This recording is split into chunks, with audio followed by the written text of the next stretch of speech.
કે તમારા વિશે વાત થતી હતી. શું વાત થતી હતી? તો કે આ એકતા બાતો કે સાવ ખોટા છે.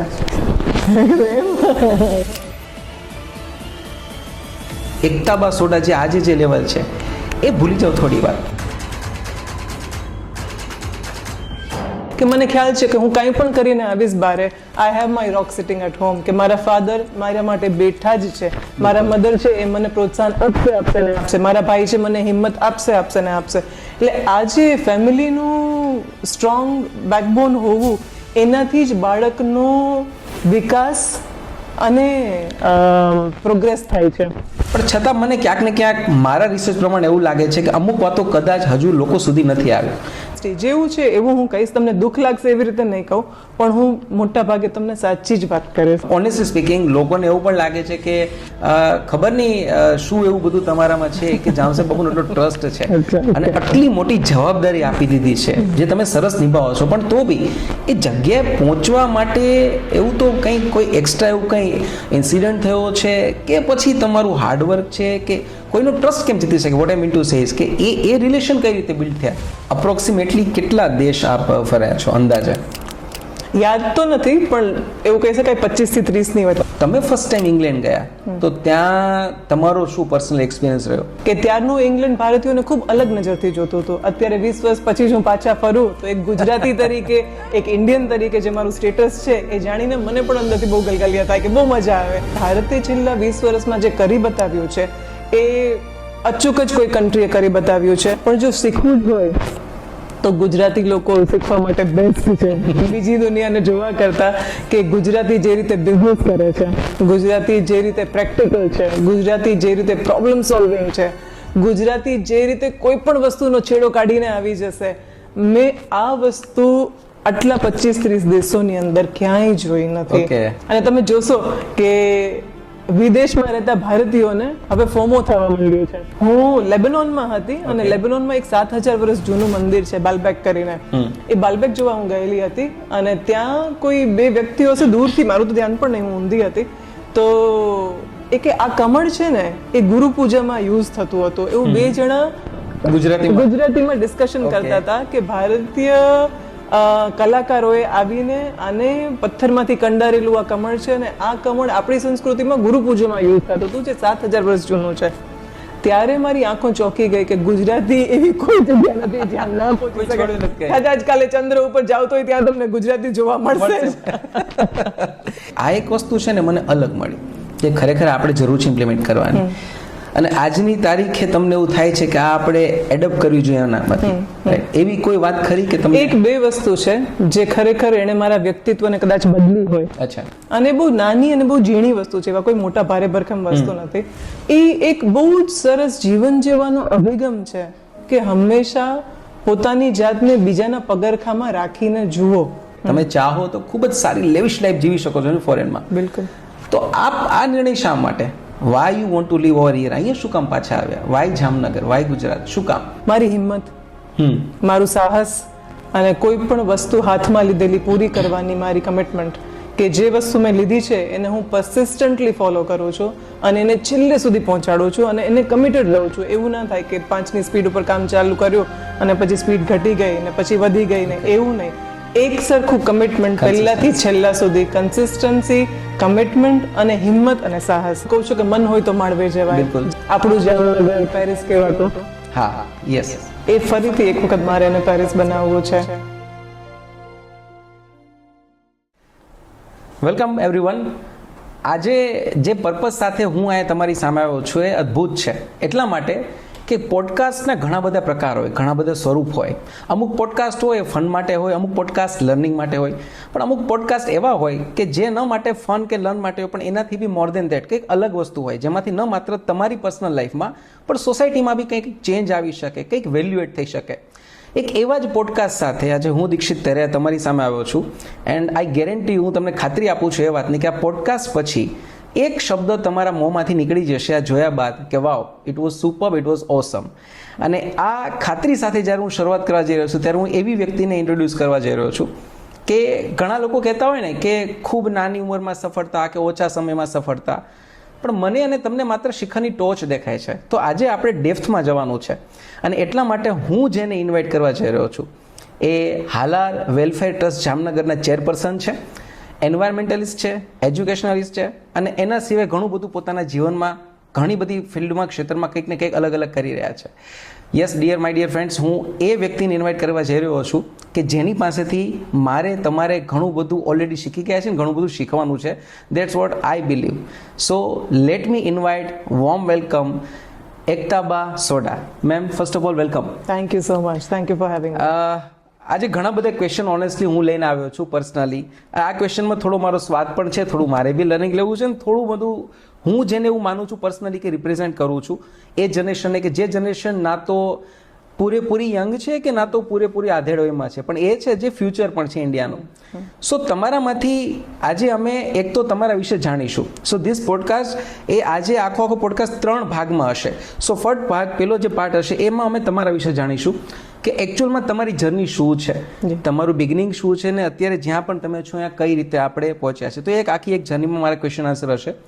સેકન્ડ પાર્ટ એ હશે જે મારા તરફથી સરપ્રાઈઝ હશે. સરપ્રાઈઝ એટલા માટે હું તમને અત્યારે રિવીલ નહીં કરું honestly, as well as third part also, કે એ મારા જે અમુક વ્યુઅર્સ છે જે જનરલી જે લોકો ઈચ્છતા હોય છે કે તમે જેનો પોડકાસ્ટ કરો તો આટલું તો પૂછજો, તો એ that will be surprise for you. But first part જેના માટે લગભગ ઘણા લોકો ઘણું બધું તમારા વિશે જાણે છે, પણ છતાં મને ક્યાંક ને ક્યાંક મારા રિસર્ચ પ્રમાણે એવું લાગે છે કે અમુક વાતો કદાચ હજુ લોકો સુધી નથી આવી, જો હું તમને પૂછવા માંગીશ અને એ વાતોમાં મને વિશ્વાસ છે કે કંઈક ને કંઈક લોકોને નવું મળશે. સો let me start with first question. મને તમારી જર્ની ત્યાંથી જાણવી છે જ્યારથી એકતાબા સોડા જે આજે જે લેવલ છે એ ભૂલી જાઓ થોડી વાર. મને જવું છે તમારા બાળપણમાં, રાઈટ? એક જે કહી શકે એક પપ્પાની વાલી નાની ઢીંગલી વાલી દીકરી, ત્યાંથી લઈને તમારું એજ્યુકેશન એ બધું શું છે. સો ફર્સ્ટ ઓફ ઓલ આપણે ત્યાંથી શરૂ કરીએ મેમ, તમારા બાળપણથી. મારા બાળપણમાં હું કોઈની વાલી દીકરી નહોતી, કારણ કે મેં જેટલા તોફાન કર્યા છે એટલું ભાગ્યે જ કોઈ બાળક હશે આટલું તોફાની. મને ખ્યાલ છે મારા મમ્મી મને એવું જ કહેતા કે તને એક જ ભાષા સમજાતી, કાન મરોડીએ ને એના સિવાય તને કોઈ બીજી ભાષા ના સમજાતી. એટલે કહેવાય ને કે વગડાના વાંદરા મેં ભગાડ્યા છે, આવું મારું બાળપણ હતું. પણ કેવું એકદમ સ્વતંત્રતાપૂર્ણ બાળપણ, કે મને જે ઠીક લાગતું હું એ જ કરતી, મને જે ભાવતું હું એ જ જમતી, મને જેટલું ભણવું હતું એટલું જ ભણતી. અને કેવું કરતી, આ તો તમે જાણશો તો પણ તમને નવાઈ લાગશે, કે રાત્રે 11:30 હોમવર્ક કરવા બેસું. રાત્રે 11:30 સ્કૂલેથી આવીને સતત રમું. આટલી દુબળી એવી હું હતી નાની. અને રમી રમીને થાકી જાવ એટલે 11:30 લેસન કરવા બેસો એટલે મમ્મી બહાર આવીને પૂછશે કે અત્યારે લેસન કરવા બેઠી તો, કે ના લેસન તો ક્યારનું થઈ ગયું, આ તો વધારાનું લેસન છે, કારણ કે મારે કાલે ક્લાસની અંદર શાઇન કરવાનું છે. એટલે મમ્મી કે ખોટા બોલી. એટલે આ પ્રકારનું મારું બાળપણ હતું કે જેમાં મેં ખૂબ જ મજા કરી છે અને ખૂબ જ સ્વતંત્રતા બાળક હતી હું. તો આ તમારા અપબ્રિંગમાં ઉછેરમાં આપણે એમ પણ જોઈ શકીએ કે તમે એ છૂટ મળી છે. જી, રાઈટ. Okay, fine. હવે આપણે સ્ટડી ઉપર આવીએ મેમ, કે તમારું ભણતર જનરલી શું હોય કે ઇન્ડિયામાં એક અલગ પર્સપેક્ટિવ છે કે લેટ્સ સે કોઈ સેલિબ્રિટી છે કે કોઈ પબ્લિક ફિગર છે કે કોઈ બી એક પ્રોપર સ્ટેજ ઉપર એક વ્યક્તિ છે, તો લોકોને એક એવું બિલીફ સિસ્ટમ છે કે આ વ્યક્તિ છે 99% કે મોર દેન 99%, 100% એ ફોરેન કન્ટ્રીમાં જ અભ્યાસ કર્યો છે ફ્રોમ સ્ટાન્ડર્ડ 1 to અત્યાર સુધીમાં. તો તમારું જે સ્ટડી છે, તમારું જે ભણતર છે, એની શરૂઆત એક્ઝેક્ટલી ભારત ગુજરાત થઈ હતી કે પછી પહેલેથી જ આપ બહાર ભણ્યા છો? તમારો અભ્યાસ વિશે વાત કરી. મારો અભ્યાસ પૂરેપૂરો, તમને જાણીને નવાઈ લાગશે કે પૂરેપૂરો મારો અભ્યાસ જામનગરમાં છે, અને એ પણ ખૂબ જ મહત્વનું કે ગુજરાતી મીડિયમમાં છે. ગુજરાતી માતૃભાષાને સાથ રાખીને જ મેં મારું ભણતર કમ્પ્લીટ કરેલું છે. જામનગરની અંદર મારા ફાધરની પોતાની સ્કૂલ હતી જેમાં મેં એજ્યુકેશન મેળવેલું. પછી આગળ જતાં પપ્પાની સ્કૂલ હજી શરૂ જ થઈ હતી, તો પછી મેં આર્ય સમાજમાં એડમિશન મેળવેલું.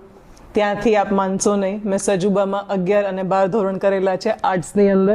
ત્યાંથી મહિલા કોલેજથી DKV કોલેજ, અને ત્યાંથી પછી લંડન. એટલે મારું બેઝિક એજ્યુકેશન બધું ગુજરાતીમાં અને જામનગરમાં થયું છે અને બાકીનું એજ્યુકેશન મેં લંડન પ્રાપ્ત કરેલું છે. સો અલ્ટિમેટલી તમે ગુજરાતી માધ્યમ સાથે એટલીસ્ટ તમારું 12th કે ગ્રેજ્યુએશન પૂરું કરેલું છે. બિલકુલ બિલકુલ. ઓકે, તો આ જે ઇંગ્લિશ ભાષાને લઈને એક હાવ છે રાઈટ બધામાં કે English the way you are right no તમે જે ફ્લુઅન્સી છે એ ફ્લુઅન્સી જનરલી લોકોને એવું બિલીફ સિસ્ટમ હોય છે કે પહેલેથી જ ભણ્યા હોય ઇંગ્લિશ મીડિયમમાં તો જ છે. સો આ એક મીથ છે એવું માની શકાય. એબ્સોલ્યુટ મિથ છે, કારણ કે હું એવું કહું છું કે મન હોય તો માળવે જવાય. બિલકુલ. જ્યારે હું પહેલી વખત ન્યુકાસલ યુનિવર્સિટી ગયેલી ત્યારે મને યાદ છે કે ત્યાંનો ડાયલેક્ટ હતો, આપણે કેમ કાઠિયાવાડી ભાષાનો એક લહેકો હોય, ત્યાંનો પણ એક લહેકો અને એક બોલી હતી જે મને નહોતી સમજાતી. હું જે બોલતી હતી એ લોકોને નહોતું સમજાતું, પણ તરત જ આપણને ખ્યાલ આવી જાય કે what works and what doesn't work. અને જો તમારી અંદર વિલ પાવર સ્ટ્રોંગ હોય કે મારે શીખી જ જવું છે તો તમને થોડાક જ સમયમાં તમે વિચારતા શરૂ કરો ને કે વિચારવાનું પણ ઇંગ્લિશમાં, સુવાનું પણ ઇંગ્લિશમાં, જાગવાનું પણ ઇંગ્લિશમાં, તો ધીરે ધીરે ભાષા તમારી થઈ જ શકે છે. અને હું એવું માનું છું કે જે લોકો ગુજરાતી મીડિયમમાં ભણે છે એની એક સ્ટ્રોંગ એડેડ એડવાન્ટેજ છે, એ પોતાના કલ્ચર જોડે જોડાઈને રહી શકે છે. ઘણી વખત આપણે જોઈએ છે કે લોકો પોતાના કલ્ચરનો થોડો રંગ છૂટી જતો હોય છે ઇંગ્લિશને મહત્વ આપવાથી, પણ એ વાત સાચી નથી. બિલકુલ. ઓકે, સો ધારો તો થઈ શકે છે. બિલકુલ. એક ક્વેશ્ચનમાં થોડો રિવર્સ જાઉં છું. થોડી વાર પહેલા આપ બોલ્યા હતા કે હું 11:30 લેસન કરતી, દેખાવ કરતી, પછી મમ્મીને એવું કહેતી, તો દેટ મીન્સ મને ક્યાંક ને ક્યાંક એવું લાગે છે કે તમારું બાળપણ થોડુંક તોફાની મને દેખાયું. થોડું બહુ વધારે. એના વિશે વાત કરો, મતલબ બાળપણમાં કેવા હતા તોફાની? ફરિયાદો કેવી હતી આપના વિશે? લાઈક ફરિયાદો ઘરે આવતી હતી, તમે ફૂલ એન્જોય કરતા હતા, ઘરની કેવી તમને માર પડતી હતી, શું વધારે પડતું તમારું? ક્યારેય ફરિયાદ ના આવતી, હું બહુ હોશિયાર હતી. ઓકે. મારી ફરિયાદ ક્યારેય ઘર સુધી પહોંચતી નહીં. Okay. અને હું બહુ કન્સ્ટ્રક્ટિવ રીતે તોફાન કરતી, કે મેં તોફાન કરી લીધા હોય પણ તો એને ખબર ના પડે કે તોફાન થઈ ગયા છે. ખાસ તો એ હતું કે રમવું ખૂબ ગમતું, જે દરેક બાળકોને ગમતું જ હોય. અને અત્યારે હું જ્યારે બાળકોને જોઉં કે રમતા નથી, બહાર નથી જતા, ઝાડ પર નથી ચડતા, બદામ નથી પાડતા, તો મને થોડું દુઃખ થાય કે અમે લોકોએ જે મેળવ્યું છે એનાથી એક ટીમ બિલ્ડિંગ બને, કે તમે એક ફ્રેન્ડ્સની ટોળી બનાવો, તમે ટીમ બનાવીને ચડો કે ચલો અહીંયા બદામ છે, આટલી રીતે પાડવાની છે, આમ કરવાનું છે. આ બધા સ્કિલ્સ છે એક નાનપણના. તો આવું નાનપણ જેને મળે ને એનું યુથ પણ એટલું જ સરસ હોય, કારણ કે એની અંદર એક નિષ્ફિકરતા, નિર્ભયતા, નિડરતા, આવા બધા ગુણોનો વિકાસ થાય. જ્યારે તમે તોફાની બાળક હો ને, તો હું તો કોઈ તોફાન કરતો ને કોઈ દિવસ ના ટોકો, કે એને એની કળામાં ખેલવા દો, જોઈએ કેટલા તોફાન કરે છે. રાઈટ. તો આ જે સમજ છે કે બાળકમાં હોવી જોઈએ, અત્યારે તમે બોલો છો તો એ સમજી શકાય કે આ એજ ઉપર યુ કેન આપણે ઇવેલ્યુએટ કરી શકીએ કે આવું જ બાળપણ હોવું જોઈએ. એ સમયે તમે આ જ બાળપણ જીવ્યા છો, તો એનો ભાગ એની પાછળ કોનો હાથ છે કે તમે એવું જીવી શક્યા, તોફાન કરી શક્યા? ટીમ વર્કની તમે હમણાં વાત કરી કે જે આગળ જતા યુથ એજમાં દેખાયું, તો એની પાછળ કોનો હાથ છે? શું લાગે છે કે આવું વાતાવરણ તમને કોઈ આપ્યું એટલા માટે તમે આ? એક બહુ જ સિમ્પલ વસ્તુ છે કે બાળકનો પડછાયો કોણ, તો કે એના અન્ડરસ્ટેન્ડિંગ પેરેન્ટ્સ. એના મા બાપ એના માટે સર્વસ્વ હોય છે. તમને હું એક કહું કે ઇંગ્લિશમાં કહેવત છે કે kids C kids do. Okay. કે બાળક જે જુએ છે, જ્યારે એની પાસે ભાષા પણ નથી, એ ફક્ત ઓબ્ઝર્વેશન થી જ શીખે છે. કે બાળક પોતાની આજુબાજુના વાતાવરણમાં જે વસ્તુને ઓબ્ઝર્વ કરે છે એ જ વસ્તુ એ પોતે કરે છે. મેં મારા મમ્મી પપ્પાને હંમેશા જોયેલા છે કે એકદમ પોઝિટિવ, સપોર્ટિવ, એન્કરેજિંગ એવું એન્વાયરમેન્ટ એ લોકોએ અમારી આજુબાજુ ઊભું કર્યું હતું. એની સીધી જ અસરો અમારી જીવનની દરેક પાસામાં દેખાય છે. કે મને ખ્યાલ છે કે હું કંઈ પણ કરીને આવીશ બારે, I have my rock sitting at home, કે મારા ફાધર મારા માટે બેઠા જ છે, મારા મધર છે એ મને પ્રોત્સાહન આપશે ને આપશે, મારા ભાઈ છે મને હિંમત આપશે ને આપશે. એટલે આજે ફેમિલીનું સ્ટ્રોંગ બેકબોન હોવું, એનાથી જ બાળકનો વિકાસ અને પ્રોગ્રેસ થાય છે. બિલકુલ રાઈટ. હવે તમારી જર્ની અગર ધ્યાનથી જોઈએ, મેં જે ઓબ્ઝર્વ કરી છે, હું ઘણા સમયથી આપને ઓળખું છું, એક વચ્ચે એક વ્યક્તિ એવું છે કે જેનું બહુ મોટું ન માત્ર યોગદાન કહી શકાય, હું માનું છું ત્યાં સુધી તમારો પણનો અનકન્ડિશનલ ટ્રસ્ટ કહી શકાય. આપણે જામનગરનું પ્રાઉડ આપણા જામસાહેબ બાપુ, રાઈટ. તો આ જામસાહેબ બાપુનો તમારા પર આટલો બધો ટ્રસ્ટ હોવો, રાઈટ.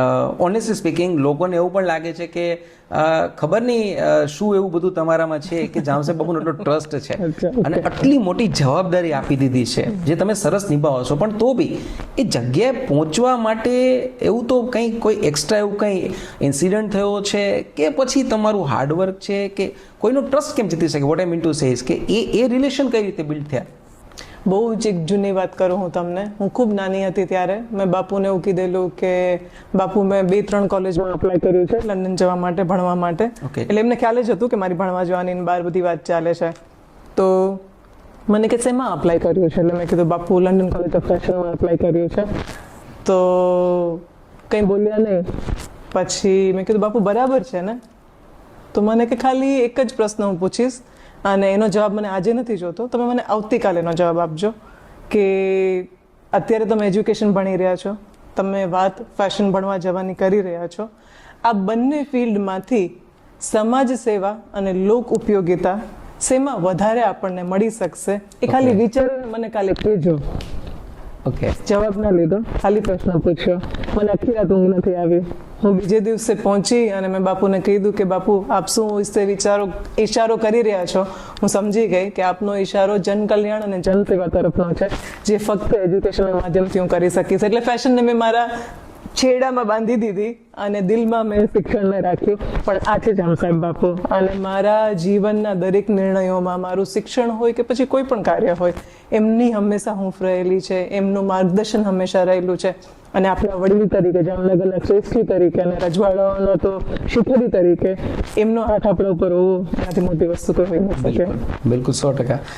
એક ક્વેશ્ચન એ બી પૂછીશ, તમારા જવાબને લગતો જ છે કે સમહાવ તમે એનો ટ્રસ્ટ તમારા ઉપર આવ્યો, છતાં પણ મને હજુ એવું લાગે છે કે એના વિશે થોડુંક ડીપમાં આપ વાત કરો કે બાપુએ જે તમને સલાહ આપીને તમે પછી આગળ ભણવા માટે ઇંગ્લેન્ડ ગયા, રાઈટ? પણ એવું તમે શું કર્યું ત્યાં જઈને, પછી રિટર્ન આવ્યા? કંઈક તો તમારી લાઈફમાં એવું થયું હશે ને, તો કંઈક તો તમારા બાપુએ જોયું હશે જેને લઈને આજે બાપુ જે તમને જવાબદારીઓ આપે છે, જે ટ્રસ્ટ છે તમારામાં, તો એ બહુ ઓછા લોકોને ખબર છે. કદાચ રાધર એવું છે કોઈને ખ્યાલ જ નથી, રાઈટ? તો લોકો ફેમિલી રિલેશન બી માનતા હશે કે બીકોઝ ઓફ ફેમિલી રિલેશન તમને આજે આ બધું જવાબદારીઓ મળી છે. તો મારે એ જાણવું છે કે એવું તમારી દ્રષ્ટિએ એવો કયો ચેન્જ તમારામાં આવ્યો જેનાથી લઈને બાપુ તમારા પર જવાબદારી નાખવા માટે એને એવું લાગ્યું કે she is the capable? I think 2-3 વસ્તુઓ હોઈ શકે. એ તો વધારે તમને બાપુ જ જવાબ આપી શકે, હું તો શું જવાબ આપી શકું. પણ મારો બાપુ સાથેનો જેટલો પણ અનુભવ છે, મારી હિંમત, મારું સાહસ અને કોઈ પણ વસ્તુ હાથમાં લીધેલી પૂરી કરવાની મારી કમિટમેન્ટ, કે જે વસ્તુ મેં લીધી છે એને હું પરસિસ્ટન્ટલી ફોલો કરું છું અને એને છેલ્લે સુધી પહોંચાડું છું અને એને કમિટેડ રહું છું. એવું ના થાય કે 5ની સ્પીડ ઉપર કામ ચાલુ કર્યું અને પછી સ્પીડ ઘટી ગઈ ને પછી વધી ગઈ ને, એવું નહીં. એક સરખું કમિટમેન્ટ પહેલાથી છેલ્લા સુધી, કન્સિસ્ટન્સી, કમિટમેન્ટ અને હિંમત અને સાહસ. કારણ કે આ 4 વસ્તુ વગર તમે જીવનમાં કોઈ પણ પ્રોજેક્ટ પૂરો ન કરી શકો. અને કદાચ નાનપણથી જ બાપુને મને ખ્યાલ છે કે હું પ્રાણીબાગમાં જતી તો કાર લઈને આવતી, મારા પપ્પા પાસે ભલેનો કાર હતી, તો બાપુ એવું કહેતા કે તમારી સાઈઝ આટલી નાની અને તમારી કાર આટલી મોટી, તમને દેખાય છે નીચેથી અંદર કે આગળ રોડ ઉપર શું છે, પણ પછી હસતા કે આને જ તો સાહસ કહેવાય, કે તમારી અંદર સાહસ છે તમારા કરતા મોટી વસ્તુઓને હાથમાં લેવાનો. આઈ થિંક એક ગુણ કદાચ હોઈ શકે જે એમને અતિપ્રિય હોય. બિલકુલ બિલકુલ. હવે તમે કહ્યું કે જે સમયે તમે બાપુની સલાહ લીધી ને પછી તમે ભણવા જવા વિશે આગળ અભ્યાસ અર્થે ઇંગ્લેન્ડ જવાનું વિચાર્યું, તો ઇંગ્લેન્ડ છે ને આજની ટીલ ડેટ આજે પણ યુથનું એક ઇટ્સ લાઈક અ ડ્રીમ કે ફોરેન કન્ટ્રીમાં જઈએ, ભણીએ, અને ત્યાંની જે માઇન્ડસેટ છે અહીંના યુથ માટે અલગ જ આખું છે કે એ તો લાઈક ઇટ્સ લાઈક હેવન. તમે ફર્સ્ટ ટાઈમ ઇંગ્લેન્ડ ગયા તો ત્યાં તમારો શું પર્સનલ એક્સપિરિયન્સ રહ્યો? પહેલી વાત. સેકન્ડ થિંગ, ત્યાં તમારો અભ્યાસક્રમ જે બી તમે ત્યાં કોઈ બી કોલેજમાં જ્યાં બી તમે એડમિશન લીધું, એ એક્સપિરિયન્સ કેવો હતો? તમારો અભ્યાસક્રમ ને ત્યાં બધું કેવો અનુભવ રહ્યો? ત્યારનું ઇંગ્લેન્ડ અને અત્યારનું ઇંગ્લેન્ડ એ બંને વચ્ચેમાં બહુ જ ફેર છે. અને ફેર આપણા પણ અંદર પણ છે કે ભારતીયોની અંદર જે એક પોઝિટિવ બદલાવ આવ્યો છે એ પણ છે કે ત્યારનું ઇંગ્લેન્ડ ભારતીયોને ખૂબ અલગ નજરથી જોતું હતું. અત્યારે 20 વર્ષ પછી હું પાછા ફરું તો એક ગુજરાતી તરીકે, એક ઇન્ડિયન તરીકે જે મારું સ્ટેટસ છે એ જાણીને મને પણ અંદરથી બહુ ગલગલિયા થાય કે બહુ મજા આવે કે અચ્છા જોયું આપણે ઇન્ડિયન છે એટલે ઊભા થઈ ગયા. એટલે વાત ફોરેનની ન કરતા વાત ભારતની કરીએ કે ભારતે છેલ્લા 20 વર્ષમાં જે કરી બતાવ્યું છે એ અચૂક જ કોઈ કન્ટ્રીએ કરી બતાવ્યું છે. અને આપણા પ્રાઇમ મિનિસ્ટર નરેન્દ્રભાઈ મોદીના લીડરશિપની નીચે જે ગ્લોબલ નેરેટિવ ચેન્જ થયું છે ઇન્ડિયાની લીડરશિપ વિશે, એનાથી ખૂબ મજા આવી છે આપણને અત્યારે કે બહાર જઈએ તો લોકો તમને એક રિસ્પેક્ટની નજરથી જુએ છે, જે 20 વર્ષ પહેલા નહોતું. તમે ગયા ત્યારે હું ગઈ ત્યારે એવું નહોતું. ત્યારે કંઈક ભારતનો અભિગમ દુનિયા તરફ આવો હતો કે પ્લીઝ અમારું ધ્યાન રાખજો, we are 1 billion strong country, you know. અને હવે અભિગમ એવો છે કે ધ્યાન રાખજો અમે 1 બિલિયન સ્ટ્રોંગ કન્ટ્રી છે. આખો ટોન ચેન્જ થઈ ગયો. એટલે મારી જર્નીમાં આ વસ્તુનું મને અતિશય ગૌરવ છે કે ભારતે બહુ જ સરસ પ્રગતિ કરી છે વર્લ્ડ નેરેટિવ ચેન્જ કરવામાં પણ. ગુડ. તો જનરલી એવું જોવા મળે છે આપણે ત્યાં, તમે કીધું કે ઇન્ડિયા ઇઝ ડિફરન્ટ, આજે ઇન્ડિયા ઇઝ શાઇનિંગ લિટરલી હવે. તો એના કારણે છે આજે એક વસ્તુ બીજી બી ચેન્જ જોવા મળે છે. આજથી 20, 25 કે 30 વર્ષ પહેલાં અગર કોઈ વ્યક્તિ કામ અર્થે કે અભ્યાસ અર્થે ફોરેન જાય તો પછી ત્યાંની રોશનીમાં એટલો અંધાઈ જાય છે કે કદાચ પાછો નથી આવતો. તમારી પાસે સુવર્ણ તક હતી, રાઈટ? અને હું માનું છું કે આજ સુધી છે. તમે ચાહો તો ખૂબ જ સારી લેવિશ લાઈફ જીવી શકો છો ફોરેનમાં. બિલકુલ. તો આપ આ નિર્ણય શા માટે, why you want to leave over here, અહીંયા શું કામ પાછા આવ્યા? વાય જામનગર, વાય ગુજરાત, શું કામ? કદાચ મારો સ્વાર્થ હોઈ શકે. ઓકે. કે આપણું જામનગર પેરિસ કહેવાતો, હા, યસ, એ ફરીથી એક વખત મારે એને પેરિસ બનાવવું છે. ઓકે. કે જ્યારે આપણે બહાર જઈએ તો આપણે કઈ વસ્તુઓથી અંજાઈ જઈએ છીએ? આપણે ઇન્ફ્રાસ્ટ્રક્ચરથી અંજાઈ જઈએ છીએ, ત્યાંના ગ્રીન લશ પાર્ક્સ જોઈને આપણે અંજાઈ જઈએ છીએ, ત્યાંના લોકોની સિવિલિટી, એમના મેનરિઝમ, એમના આધુનિક રહેણી કહેણી, એ બધું જોઈને આપણે અંજાઈ જઈએ છીએ. પરંતુ આપણી પાસે જે છે એ એની પાસે બિલકુલ નથી. અહીંયા નીકળતો આપણો સરસ તડકો, આટલી સરસ વન્ય સૃષ્ટિ, આટલી ફ્લોરા, આટલી ફોના, આપણું કલ્ચર, આપણા રંગો, આપણા તહેવારો, આપણું ભોજન, એ કોઈ વસ્તુ, માનજો મારી વાત, કે આખી દુનિયામાં કોઈ જગ્યાએ છે જ નહીં. ખાલી શું કરે છે? ઇન્ફ્રાસ્ટ્રક્ચર. એના માટે સરકાર ઓલરેડી કાર્યરત છે. અત્યારે તમે જુઓ કે ઇન્ડિયાના હાઈવેઝ છે, national state highways, national highways, state highways, એ વર્લ્ડના વન ઓફ ધ ફાઇનેસ્ટમાં અત્યારે એમની ગણતરી થઈ રહી છે. આપણું ટુરિઝમ ઇમ્પ્રૂવ થઈ રહ્યું છે, આપણું ઇન્ફ્રાસ્ટ્રક્ચર, ઠેર ઠેર ફ્લાયઓવર આવી રહ્યા છે, લોકોને સગવડ વધે એ માટે બધા પ્રયત્નો થઈ રહ્યા છે. તો એની અંદર આજે યુથ ફોરેનથી ભણીને પોતાની એક અલગ જ એટીટ્યુડ, પોતાની એક અલગ જ કાર્યસમજ એ લઈને આની સાથે જોડાઈ જાય અને એને ઇમ્પ્રૂવ કરવામાં મદદ કરે તો શું એ બધી વસ્તુ અહીંયા ના આવી શકે? હું એક સ્વાર્થી થઈને ત્યાં જતી રહું મારા લાઈફસ્ટાઈલ માટે કે હું કમ્ફર્ટેબલ થઈ ગઈ, પણ કમ્ફર્ટેબલ થઈ ગયા પછી શું? શું તમારા વતન પ્રત્યે, શું તમારા દેશવાસીઓ પ્રત્યે તમારી કોઈ જવાબદારી નથી? બિલકુલ, બિલકુલ. તો મને ભણવા શા માટે મોકલેલી? એટલા માટે કે હું થઈને ત્યાં કમ્ફર્ટેબલ થઈ જાઉં? નહીં નહીં નહીં, એ વાત ખોટી છે. Exactly sir. સાયરામ દઈને એક સરસ મજાની પંક્તિ છે કે કંઈક તો નાખ્યું છે આમાં વાટી વાટીને, આમ જ ન ખેંચે આ માટી આ માટીને. સાચી વાત છે, બિલકુલ સાચી વાત છે કે તમારી માટી. અને આ વસ્તુને હું હંમેશા, આપણે બોલિવૂડથી લોકો ઇન્સ્પાયર થઈને એવું કે મારું વતન મારી માટી, પણ ખરેખર દિલથી જ તમારી અંદર આ ભાવ પડેલો જ હોય છે કે મારું વતન, મારી માટી, મારા લોકો અને મારું કામ. અને આ બધું ભેગું થાય અને કાર્યક્ષેત્ર તમારું એની અંદર જોડાય તો શું બદલાવ ના આવી શકે? આવી જ શકે. બિલકુલ. ઓકે. હવે તમે જ્યારે ઇંગ્લેન્ડ ગયા ત્યારે, આજથી જ્યારે જે તે સમયે ભણવા માટે ગયા હતા, તો એ તો કન્ફર્મ છે કે ત્યારનું ઇંગ્લેન્ડ અલગ હતું, આજનું ઇંગ્લેન્ડ અલગ છે, ત્યારનું ભારત બી અલગ હતું, આજનું ભારત બી અલગ છે. તો ત્યારે તમે રહ્યા ત્યારે તું ઇંગ્લેન્ડમાંથી તમે શું શીખ્યા કે આ એક વસ્તુ છે ને મને અલગ મળી કે ખરેખર આપણે જરૂર છે ઇમ્પ્લિમેન્ટ કરવાની, અને આજની તારીખે તમને એવું થાય છે કે આ આપણે એડપ્ટ કરવી જોઈએ એનામાંથી? એવી કોઈ વાત ખરી કે તમને? એક બે વસ્તુ છે જે ખરેખર એને મારા વ્યક્તિત્વને કદાચ બદલી હોય. અચ્છા. અને બહુ નાની અને બહુ ઝીણી વસ્તુ છે, એવા કોઈ મોટા ભારે ભરખમ વસ્તુ નથી. એક છે સેન્સિટિવિટી. ઓકે. સેન્સિટિવિટી કઈ રીતે? માની લો કે નાનામાં નાની વસ્તુ, તમે ડ્રાઇવિંગ પણ કરતા હો ને તો એમાં એક નિયમ છે. જ્યારે મેં મારું લાયસન્સ લીધેલું ઇંગ્લેન્ડથી કાર ચલાવવા માટે, કે ત્યાં એક નિયમ છે કે give way. Okay. Give way. આવું ટ્રાયેંગલ આવે રોડ ઉપર, એ ટ્રાયેંગલ આવે ને તો એની પાછળ તમારે ઊભું રહી જવાનું. દેટ મીન્સ ગીવ વે, કે એની આગળ જે હોય એનો રાઇટ ઓફ વે છે અને તમે ઊભા રહી જાઓ. એ જ વસ્તુ કોઈ બે જગ્યાએ, નાની જગ્યામાં બે જણા પસાર થવા ઈચ્છતા હોય તો એક વ્યક્તિ ઊભું રહી જાય અને બીજાને કહે કે પ્લીઝ, જી, પ્લીઝ, પહેલા તમે પછી હું. એ મેનર્સ છે. એ એક બહુ જ સરસ જીવન જીવવાનો અભિગમ છે કે હંમેશા પોતાની જાતને બીજાના પગરખામાં રાખીને જુઓ. રાઈટ. કે ગીવ વે, થોડા જેન્ટલ બનો કે પહેલા તમે પાસ થશો તો શું થવાનું છે? સામેવાળાની બી નીડ સમજવી. શો સિવિલિટી, મેનર્સ બતાવે છે. એ એક વસ્તુ. અને બીજું કે ઓનેસ્ટી, કે મેં તમને પહેલા પણ એક વાત કરેલી હતી કે કદાચ તમે મને એવું પૂછો કે આ જેકેટ કેવું લાગે છે, તો ઇંગ્લિશ વ્યક્તિ હશે તો એ સાચું જ બોલશે. એવું કહે છે કે ઇન્ટરેસ્ટિંગ લાગે છે. દેટ મીન્સ એવું નહીં કે ખરાબ લાગે છે, એવું નહીં કે બહુ સારું લાગે છે, પણ એ સાચું કહેશે. તમારે સમજી જવાનું ઇન્ટરેસ્ટિંગ એનો મતલબ ઓકે ઓકે ઓકે છે. અને આપણે અહીંયા કોઈને પૂછો તો અરે શું લાગે છે, આના જેવું તો જેકેટ જ ના બની શકે. એટલે એ જે છે ને કે ઓનેસ્ટી, એ મારી અંદર ખૂબ મોટો ગુણ ઇંગ્લેન્ડમાંથી આવ્યો છે કે સેન્સિટિવિટી અને ઓનેસ્ટી. જેવું છે એવું હું કહીશ. તમને દુઃખ લાગશે એવી રીતે નહીં કહું, પણ હું મોટા ભાગે તમને સાચી જ વાત કરીશ. કદાચ એ ક્યારેક મારો ડ્રોબેક પણ હોઈ શકે કે મને બહુ ખોટું બોલતા નથી આવડતું. એટલે આ વાત એના જેવી છે એમ કહી શકાય કે લાઈક ઓનેસ્ટી એન્ડ ઇન્ટિગ્રિટી બંનેમાં ડિફરન્સ ઘણો છે અને કદાચ એ ક્યાંક ને ક્યાંક આપણે ઇન્ટિગ્રિટી મિસ કરીએ છીએ ઓનેસ્ટી છે તો પણ. હજુ પણ હું માનું છું, હું જોતો હોઉં છું, આપનો સોશિયલ મીડિયા ફોલો કરું છું, આપનું ટ્રાવેલિંગ સતત શરૂ હોય છે within India, out of India, right. તો હવે જ્યારે ઇંગ્લેન્ડ જવાનું થાય તો હવેના ઇંગ્લેન્ડ વાસીઓ ભારતને કઈ નજરથી જોવે છે? આઈ મીન પહેલા બી તમે ગયા તો ત્યારે તમે કહ્યું એમ કે એ લોકોને ખબર છે કે ઇન્ડિયન છે, ઓકે. હવે એને ખબર છે કે ઇન્ડિયન છે, ઓકે. શું ડિફરન્સ છે આ બંનેમાં? હું તમને બહુ હ્યુમરસ વેમાં સમજાવું કે 2005માં જ્યારે હું સ્ટુડન્ટ હતી ત્યારે આપણને કરી લવિંગ બોલિવૂડ ડાન્સિંગ એવા પીપલ તરીકે ઓળખવામાં આવતા. ઓકે, કરી લવિંગ બોલિવૂડ ડાન્સિંગ. એટલે મારા ફ્રેન્ડ્સ બધા એવું સમજતા કે આપણે બધા જ્યારે નવરા પડીએ ને તો રોડ ઉપર જઈને બધા બોલિવૂડ ડાન્સ કરવા માંડીએ.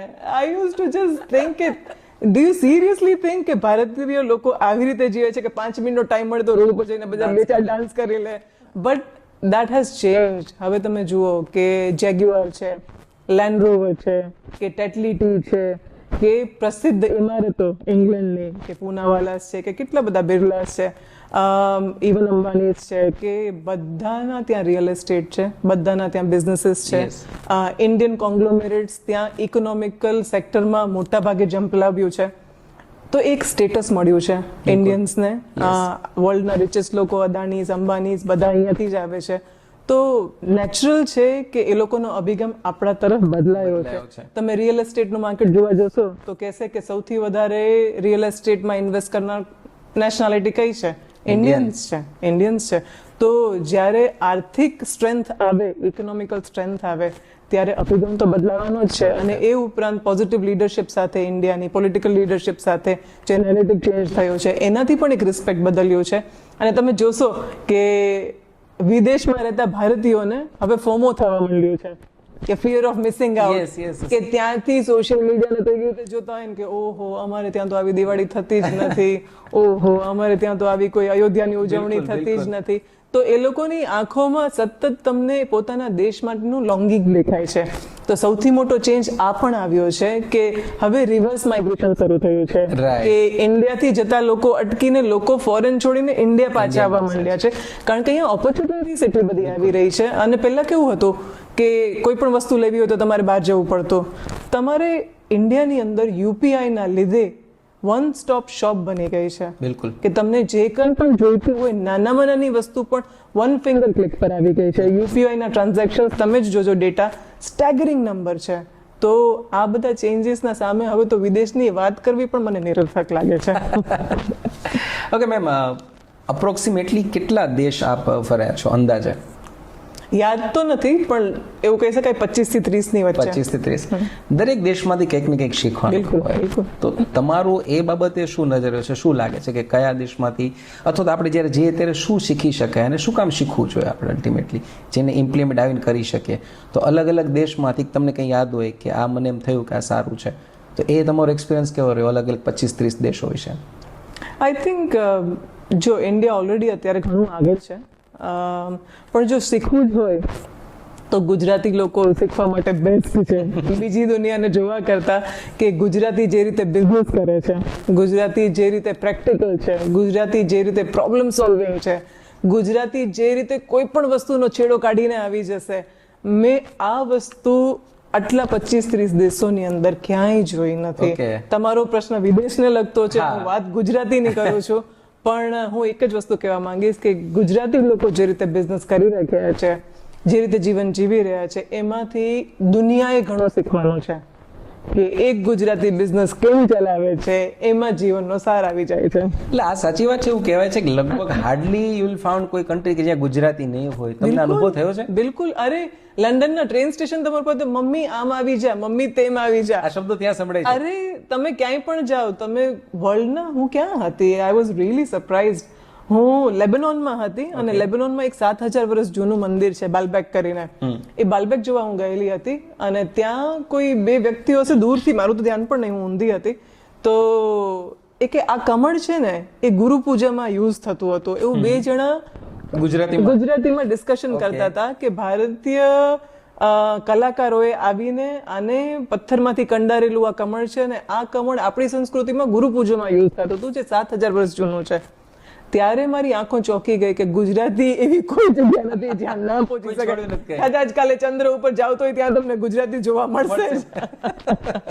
સો એક પ્રાઉડ થાય કે અલ્ટિમેટલી આપણે અહીંયા સુધી પહોંચ્યા છીએ. બિલકુલ બિલકુલ. ગ્રેટ. હવે વાત જ્યારે ધર્મની આપણે હમણાં કઈ થઈ છે તો એક મને હમણાં આપણો ઇન્ડિયાનું પ્રાઉડ કહી શકાય. રિસેન્ટલી આખું માહોલ જ ભારતમાં હતો, અયોધ્યા રામમય માહોલ હતો. એ સમયે અમે જોયું કે આપે આપની સંસ્થામાં એક ઉજવણી કરી હતી અયોધ્યા મંદિરને લઈને, જેને લઈને આપને જામ સાહેબ બાબુની ખૂબ પ્રશંસા મળી હતી. એના વિશે થોડી વાત કરો. એ શું હતું? વાત તો ખૂબ જ સરસ છે, કારણ કે આપણા પ્રાઇમ મિનિસ્ટર શ્રી નરેન્દ્રભાઈ મોદીનો જે સંકલ્પ હતો કે રામ મંદિરને ફરીથી કન્સ્ટ્રક્શન કરવું અને આપણી હિન્દુઓની આસ્થા અને ધર્મને પ્રસ્થાપિત કરવો, તો એ સંકલ્પ પૂરું થવામાં આપણા સૌની જવાબદારી હતી કે એની ઉજવણી કરીએ. અને ખાસ બાપુની ઈચ્છા હતી કે સાહેબનો સંકલ્પ જ્યારે પૂરો થવા જઈ રહ્યો છે તો આપણે તો અયોધ્યા ન જઈ શકીએ એમની હેલ્થના કારણે, પણ અયોધ્યાને તો આપણે અહીંયા લાવી જ શકીએ. તો અમે લોકોએ 15,111 દીવા કરી અને રિયલ પ્રતિકૃતિ ઊભી કરેલી હતી, લાઈવ દીવાથી અયોધ્યાની. અને એ જ વસ્તુ હતી કે બાળકોને પણ આપણા હિન્દુ ધર્મ સાથે જોડવા. અને આ કેટલું મોટું હિસ્ટોરિકલ અચીવમેન્ટ છે કે તમે હિન્દુ પાસેથી એનું મંદિર લઈ શકો પણ હિન્દુ પાસેથી તમે એની આસ્થા ના લઈ શકો. આ એનું જીવંત ઉદાહરણ છે કે તમે મંદિર લઈ લેશો તો એના દિલમાં એનો ધર્મ જીવતો છે. એટલે રામ મંદિર એ જ વસ્તુની ઉજવણી હતી. અચ્છા, આપે કહ્યું બાપુએ આ વાતની નોંધ લીધી, તો બાપુ આ ઉંમરે પણ એક્ટિવ રહે છે? મતલબ ઓહો, બાપુ જેટલું એક્ટિવ કોઈ નહીં હોય. એમને એક વસ્તુની ખબર હોય. કદાચ હું એક વિદેશ ટ્રીપ કરીને પાછી આવું તો મને કહેશે તમે નહોતા ત્યારે જામનગરમાં આમ આમ આમ થયું હતું, તમને ખ્યાલ છે? એટલે એ રજે રજની જાણકારી ધરાવે છે. અચ્છા, રાઈટ, ઓકે. હવે તમે આટલું બધું ટ્રાવેલ કરો છો અને અત્યારે જે લેવલ પર છો ત્યાં નો ડાઉટ બધું જ એકદમ પેલું કહેવાય ને રોજી રોજી ન હોય, બટ ઓબ્વિયસ છે. સો ઘણી બધી વિપરીત પરિસ્થિતિઓ, એડવર્સિટી આવતી હશે.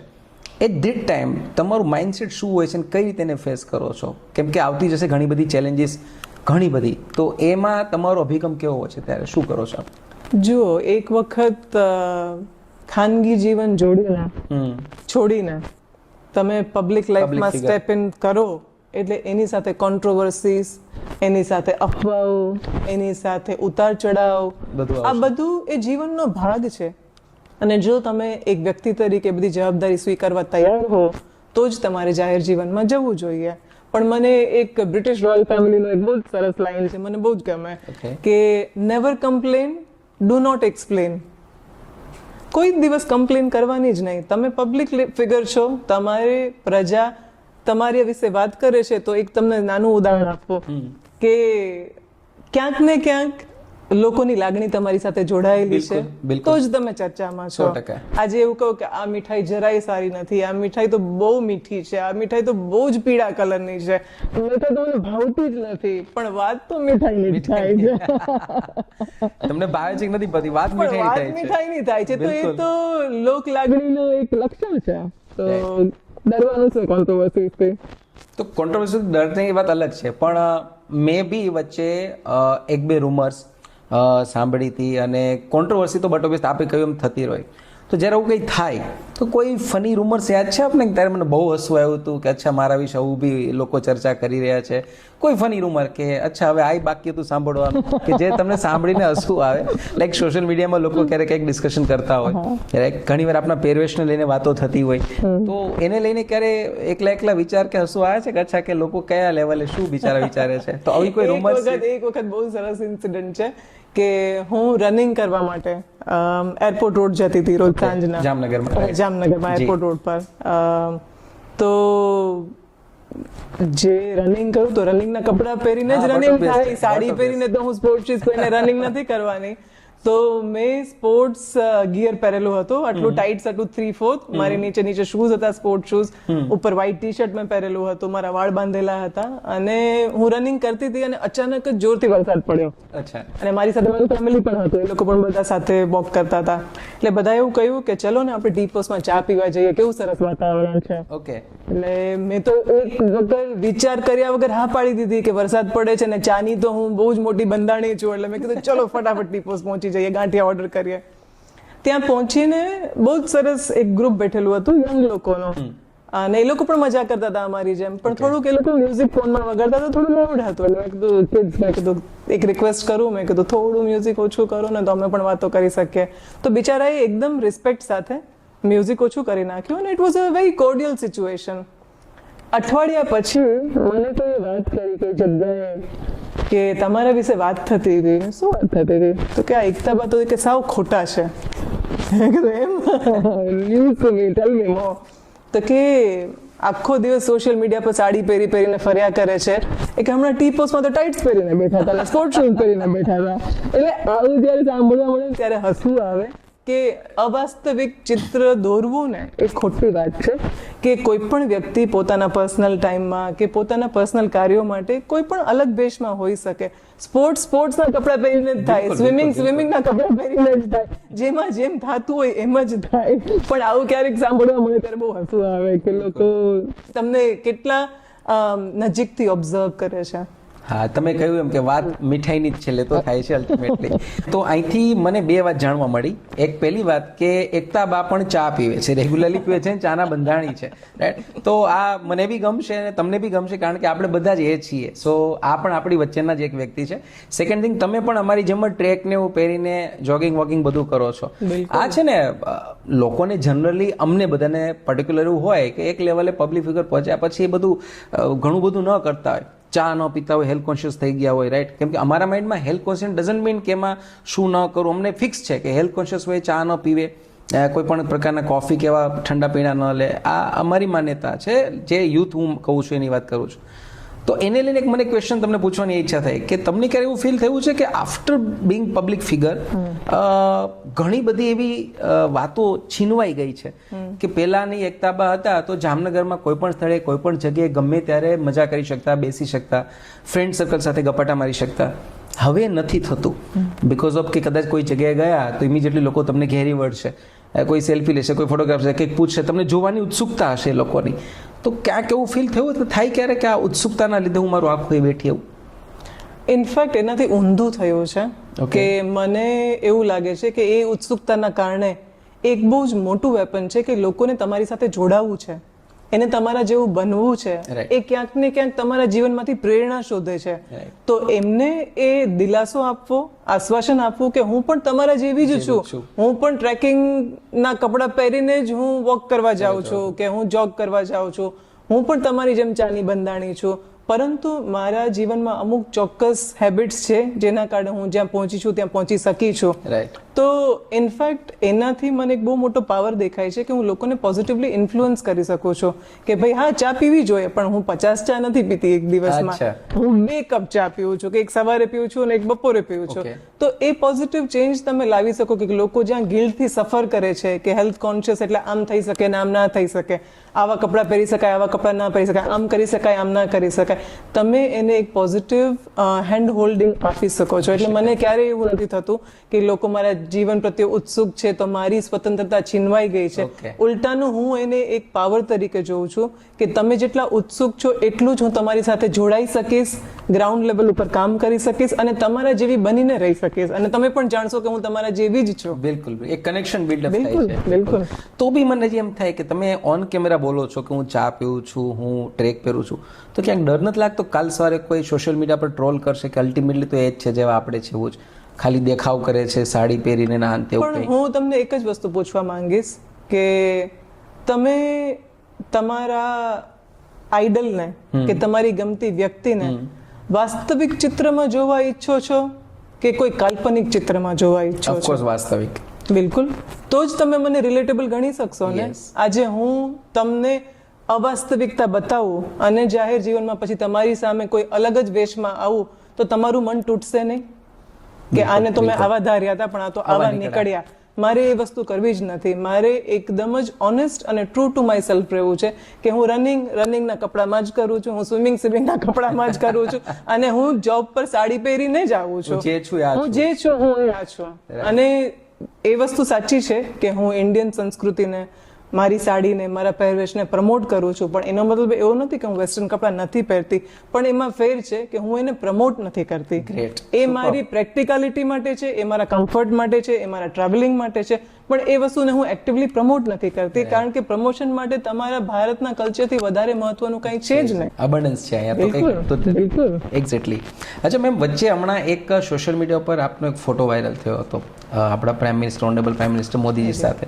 એ શું હતું? અચાનક એ ફોટો વાયરલ થઈ ગયો હોય, તમે ક્યાં મળ્યા હતા, વોટ યુ આર ડિસ્કસિંગ, તમે બંને શું ડિસ્કસ? થોડીક એ ઉત્સુકતા છે કેમ કે આપણે તમારું એક્સેસ ડિરેક્ટલી ત્યાં છે, તો અમને થોડુંક થાય કે અચ્છા એવું બધું શું છે, તમારી સાથે શું ડિસ્કશન થતી હતી, એ શું હતું, એના વિશે વાત કરો. સાહેબને જ્યારે ખ્યાલ આવ્યો, એમને ઓલરેડી મારા વિશે ખ્યાલ હતો જ કે હું શિક્ષણ ક્ષેત્રમાં છું, ત્યારે જે બાપુના ઘરે પધાર્યા ત્યારે 2 દિવસ પહેલા જ એમણે વિદ્યા સમીક્ષા કેન્દ્રનું ઉદ્ઘાટન કર્યું હતું ગાંધીનગરની અંદર, જે ઓલમોસ્ટ મારા પીએચડી નો પણ ડ્રીમ પ્રોજેક્ટ હતો. અને મેં 6 વર્ષ દિલ્હીમાં નેશનલ ઇન્ડિપેન્ડન્ટ સ્કૂલ અલાયન્સ સાથે કામ કરેલું હતું આ જ ડેશબોર્ડ મોડલ ઉપર, કે જેની અંદર ગુજરાતની તમામ સ્કૂલો ઉપર બાળકનું અટેન્ડન્સ, બાળકનું પરફોર્મન્સ, એનું એજ્યુકેશનલ આઉટકમ, આ બધી વસ્તુ પર મોનિટરિંગ થઈ શકે. એટલે સાહેબ મને એવું જણાવતા હતા કે એક વખત એની મુલાકાત તમે લેજો અને મને તમે કહેજો કે તમને કેવું લાગ્યું. એમણે સજેસ્ટ કરેલું હતું કે તમે ત્યાં જાઓ અને મને ફીડબેક આપજો કે તમને કેવું લાગ્યું.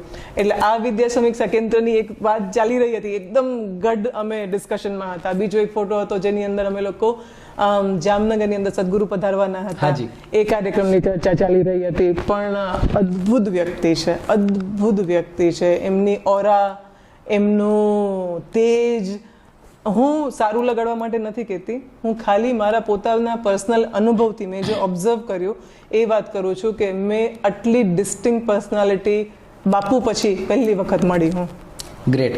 સદગુરુ ઉપર આપણે આગળ વાત કરીશું, પણ પહેલા મોદી સાહેબ વિશે વાત કરીએ. આપે બહુ સરસ કીધું કે માઇન્ડ બ્લોઈંગ પર્સનાલિટી, એમાં ઘણું બધું છે. બાપુ પછી આપ એને રિસ્પેક્ટ કરો છો, તો મને એમ ઈચ્છા થાય કે હવે જે મોદી સાહેબ જે સિસ્ટમ અત્યારે લાવ્યા છે 2014 થી, થોડુંક આપણે એ દિશામાં જઈને થોડુંક મારે જાણવું છે તમે શું વિચારો છો એના વિશે.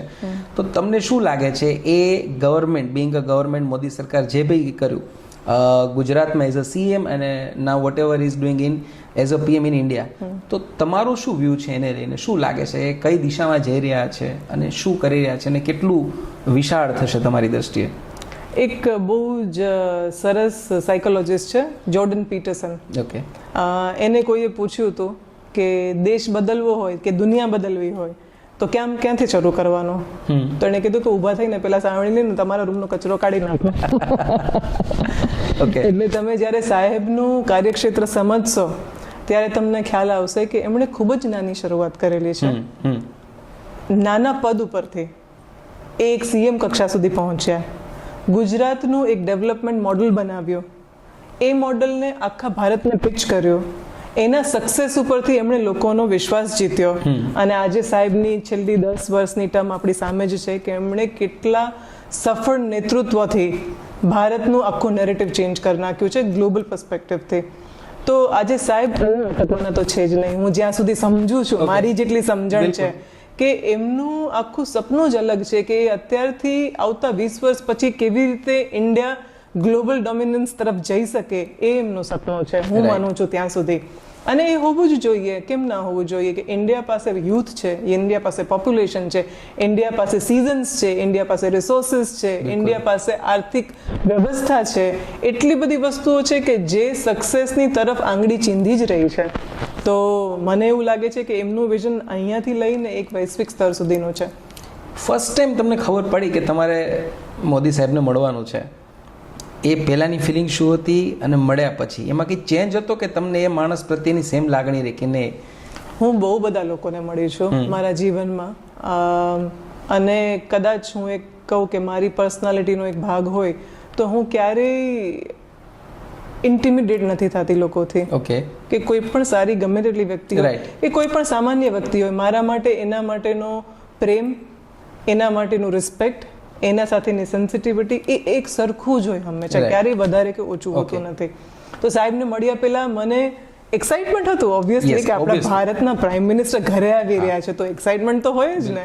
પરંતુ એમને મળ્યા પછી એમના માટેનું રિસ્પેક્ટ 10 ટાઈમ્સ વધી ગયું, 10 ટાઈમ્સ વધી ગયું. કારણ કે મને ખ્યાલ છે સાહેબ જ્યારે કમ્પાઉન્ડમાં આવ્યા બાપુને ત્યાં, તો અમે તો પહેલી જ વાર મળતા હતા, એમણે મને દૂરથી જય માતાજી કર્યા અચ્છા. ગાડીમાંથી. બીજી વખત ગાડી ટર્ન મારી ત્યારે ફરીથી જય માતાજી કર્યા. સાહેબ ઉતર્યા ત્યારે ફરીથી એક વખત. એટલે અમે 3 વખત ઓલરેડી ગ્રીટિંગ એક્સચેન્જ કરી લીધા એ જ્યાં સુધી પગથિયા પર આવ્યા અને મેં ચાંદલો કરીને એમને ગ્રીટ ન કર્યા ત્યાં સુધી. એક રિસ્પેક્ટ ઓટોમેટિકલી વધી જાય ઓકે. તમારા જીવનમાં કોઈ વ્યક્તિ વિશે કે જે તમને ઓળખતું નથી, એ તમને તમે કોણ છો એ જાણે છતાં પણ માન આપે છે. આ લેવલની વ્યક્તિ તમને માન આપે છે. બિલકુલ. અને પછી તો એમની સાથે સાહેબ થોડો સમયના બદલે ઘણો સમય રોકાયા હતા અને જે ચર્ચા કરવાનો સમય મળ્યો, તમારો આખો એમના પ્રત્યેનો અભિગમ બદલાઈ જાય કે મારા દેશની સુકાની એક સફળ નેતૃત્વની અંદર છે અને એ વસ્તુનો તમને ખૂબ જ ગર્વ થાય. બિલકુલ. હવે મને ને જો દર્શકોને ઈચ્છા થાય કે ચર્ચા શું હતી, અમને એમ થઈ જાણી. હવે ચર્ચા તો મારે નહીં પૂછી શકાય, પણ હું એટલું ચોક્કસ પૂછીશ ને એ પણ જાણવાની ઈચ્છા રાખીશ કે એને મળ્યા પહેલા એક એક્સાઇટમેન્ટ આપે જ કહ્યું કે હતું, તો એક બટ ઓબ્વિયસલી કોઈને પણ ફીલ થાય કે હવે હું મોદી સાહેબને પર્સનલી મળી કે મળ્યો છું. મળ્યા બાદ તમને એ ફિલિંગને આમ સેલિબ્રેટ કરવાની ઈચ્છા થઈ કે અચાનક એક જવાબદારી આવી ગઈ કે અગર આ વ્યક્તિએ મારા ઉપર કંઈક ટ્રસ્ટ રાખ્યો છે, આનું વોટ એવર કંઈ બી એક ડિસ્કશન થઈ હશે, તો એના બાદ તમને એવું લાગ્યું કે હવે મારે વધુ કંઈક લાઈફમાં કરવું પડશે, તો એની અસર, એ મીટિંગની અસર ક્યાંક ને ક્યાંક લાઈફમાં રહી છે એવું લાગે છે? આઈ થિંક એ મીટિંગની અસર પર્સનલ લેવલ ઉપર તો તમારા ઉપર આવે જ, કારણ કે કોઈ વ્યક્તિ તમને માનભેર આશાભેર જુએ, પરંતુ સૌથી મોટો ફેર મારા લોકોની અંદર આવ્યો. અચ્છા. કે એમના મારી તરફ જોવાના કારણે લોકોનો અભિગમ મારા તરફ બદલાયો. રાઈટ. અને એના કારણે બહુ મોટી જવાબદારી આવી કે આજે લોકો તમને એક જવાબદાર વ્યક્તિ તરીકે, એક જામનગર શહેરને કંઈક આપી શકે એવી વ્યક્તિ તરીકે જોવા લાગ્યા, અપ્રોચ કરવા લાગ્યા. તો એનાથી તમારી જવાબદારી વધે છે કે પ્રજા કલ્યાણ, લોકોના ડેવલપમેન્ટ માટેના કોઈ કામ માટે તમને જવાબદારી સોંપાય એવી વસ્તુથી લોકો તમને જોવા માંડ્યા. તો એનાથી તો ઓબ્વિયસલી ચેન્જ આવે જ.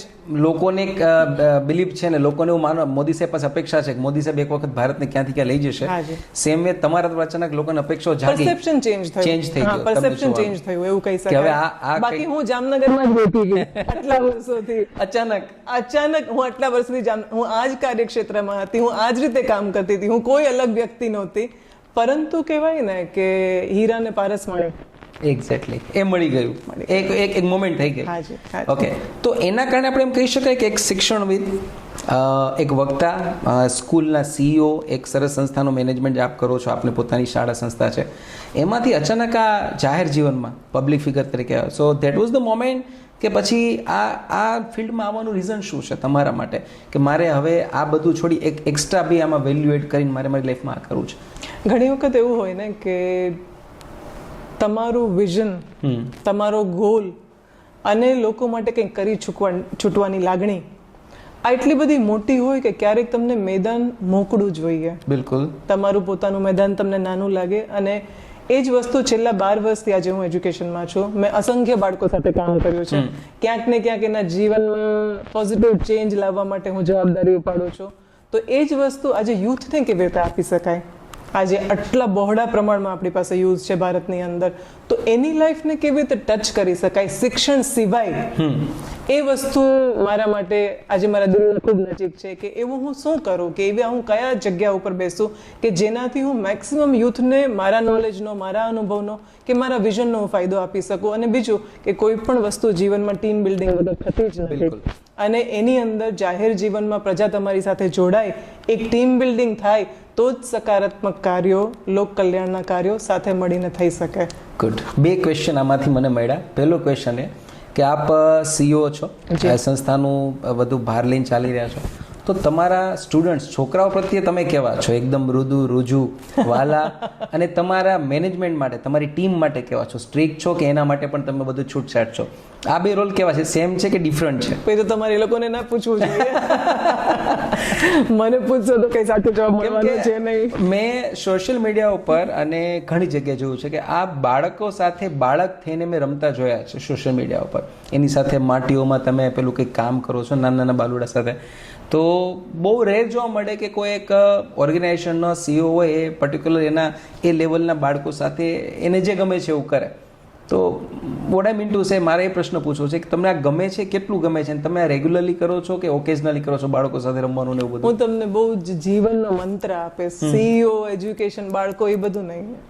જેવા સાથે તેવા બનીને રહ્યો ને ઓકે તો જ જીવન જીવવાની મજા આવે. નાનું બાળક તમારી પાસે આવે તો તમે એના ભેગા નીચે બેસીને આડોટવા માંડો તો જ મજા આવે. તમારી સાથે કોઈ યુથ આવે મળવા તો તમે યુથ જેવા એકદમ ઉત્સાહવાળા થઈને રહ્યો તો જ તમને મજા આવે. કોઈ વડીલ વ્યક્તિ હોય તો એની સાથે ઠહેરાવથી એના અનુભવને લઈને તમે કામ કરો. એટલે જીવનનો મંત્ર શું છે કે જેવું વ્યક્તિ એવો તમારો અપ્રોચ. બાકી તો તમને મારી ટીમ જ કહી શકે કે હું કેવી છું, હું સાચો જવાબ નહીં આપી શકું. અચ્છા, એ ટીમ સિલેક્શનની પ્રોસેસ શું છે તમારી? કેમ કે જનરલી શું હોય કે મારે જેની સાથે જોડાઈને કામ કરવું છે એનો મારો ઓરા વાઇબ્રેશન્સ મેચ થવા બહુ જરૂરી છે. જી. તો તમે કોઈ પણ માણસની પસંદગી પર્સનલ લાઈફમાં એઝ વેલ એઝ વર્ક લાઈફમાં કઈ રીતે કરો છો કે મારે આ માણસ સાથે રહેવું છે કે નથી રહેવું? એ પસંદગીના કોઈ ક્રાઇટેરિયા છે આપના કે શું છે? આઈ થિંક એક જ લક્ષણ હું શોધું છું હંમેશા. આજે નહીં, ક્યારેય પણ જીવનમાં હું કોઈ પણ વ્યક્તિને મળું, નવી વ્યક્તિને જેને મારી સાથે જોડાવું છે કે અન્યથા, હું એક જ લક્ષણ શોધું છું કે એ વ્યક્તિની અંદર નવું કરી છૂટવાની અને શીખવાની, લર્નિંગ સતત શીખવાની, કન્ટિન્યુઅસ એન્ડ કોન્સ્ટન્ટ લર્નિંગ, આ ડ્રાઈવ એની અંદર છે. કોચેબલ છે. પછી ડિગ્રી હોય ના હોય, જ્ઞાતિ જાતિ ભેદ ભાવ જેન્ડર, આ કોઈ વસ્તુથી મને ફેર નથી પડતો. તમારી અંદર આગળ વધવાની કેટલી ડ્રાઈવ છે અને તમે કેટલા ઝડપથી શીખી શકો છો કોઈ નવી વસ્તુને. મારો પડતો બોલ ઝીલી અને એના પર રિસર્ચ કરી અને તમે 10 વસ્તુ નવી લાવી શકશો તો તમે મારી ટીમના ભાગ બની ગયા અને લાઈફ લોંગ બની ગયા. ગુડ. મતલબ એ વાઇબ્રેશન મેચ થવા એટલે આ બિલકુલ કે તમે કોચેબલ હોવા જોઈએ, સતત પ્રોએક્ટિવ. અને બીજું કે તમે સરળ, સ્પષ્ટ અને ઓનેસ્ટ હોવા જોઈએ, ને તો તમે મારી સાથે નહીં ચાલો. સો આપ અત્યારે જે જગ્યા પર છો, right, being a woman, being a lady, ઇન્ડિયામાં કેવું છે કે એક બધાનો પર્સપેક્ટિવ છે. બધા એવું વિચારે છે કે ભાઈ એક સ્ત્રીની એક મર્યાદા છે, એનાથી આગળ ન જઈ શકાય, રાઈટ.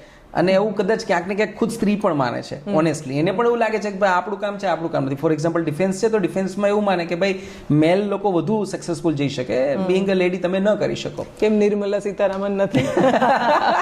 મિનિસ્ટર છે. બિલકુલ. ફાઇનાન્સ, ડિફેન્સ, તમે જોઈ લો એમનો પોર્ટફોલિયો. સ્ત્રીને પોતાને જ ખબર નથી કે પોતે કેટલી પાવરફુલ છે અને ક્યાંક ને ક્યાંક એ ભૂલી ગઈ છે અને એને યાદ અપાવવાની જરૂર છે કે સ્ત્રી હોવું એ જ સૌથી મોટું વેપન છે. કે આજે તમારી ગરિમા, આજે તમારી જાજરમાન હોવાની વૃત્તિ, આજે તમારી રહેણી કહેણી, તમારા બોલ, તમારો આચાર, તમારો વિચાર અને એની સાથે એજ્યુકેશનની સુગંધ, આ બધું મળી જાય. અને સૌથી મોટી વસ્તુ કે હિંમત અને સાહસ, કે જે વસ્તુ વિશે તમે બિલીવ કરો છો એમાં તમને હિંમત હોવી જોઈએ કે આ મારું સપનું છે, આ એકદમ કારગર સપનું છે અને હું આ કરી બતાવીશ.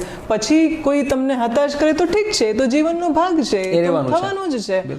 પરંતુ તમારી અંદર હિંમત અને સાહસ હોવી અને તમારી જાતને એક વેપન તરીકે યુઝ કરવી, આ વસ્તુ એક સ્ત્રીને યાદ અપાવવાની જરૂર છે કે ધારે તો કંઈ પણ શક્ય છે. એની પાસે બધું જ છે, એની પાસે બધું જ છે, બસ એને ખબર નથી.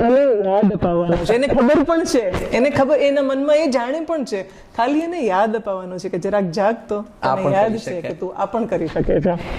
તો માની લો કે કાલ સવારે કોઈ સ્ત્રીને એક લેવલે પહોંચવું છે, લેટ્સ સે કે તમારી જેમ એને બી સફળ થવું છે, તો તમારા મતે સફળતાની વ્યાખ્યા આ જ છે કે એક સ્ત્રી, સફળ સ્ત્રી એટલે શું? તો જ્યાં તમે છો તો તમે એ પરિભાષા આપશો કે પછી સફળ સ્ત્રીની કંઈક અલગ પરિભાષા છે? નહીં. સફળ સ્ત્રીની પરિભાષા જ આખી અલગ છે.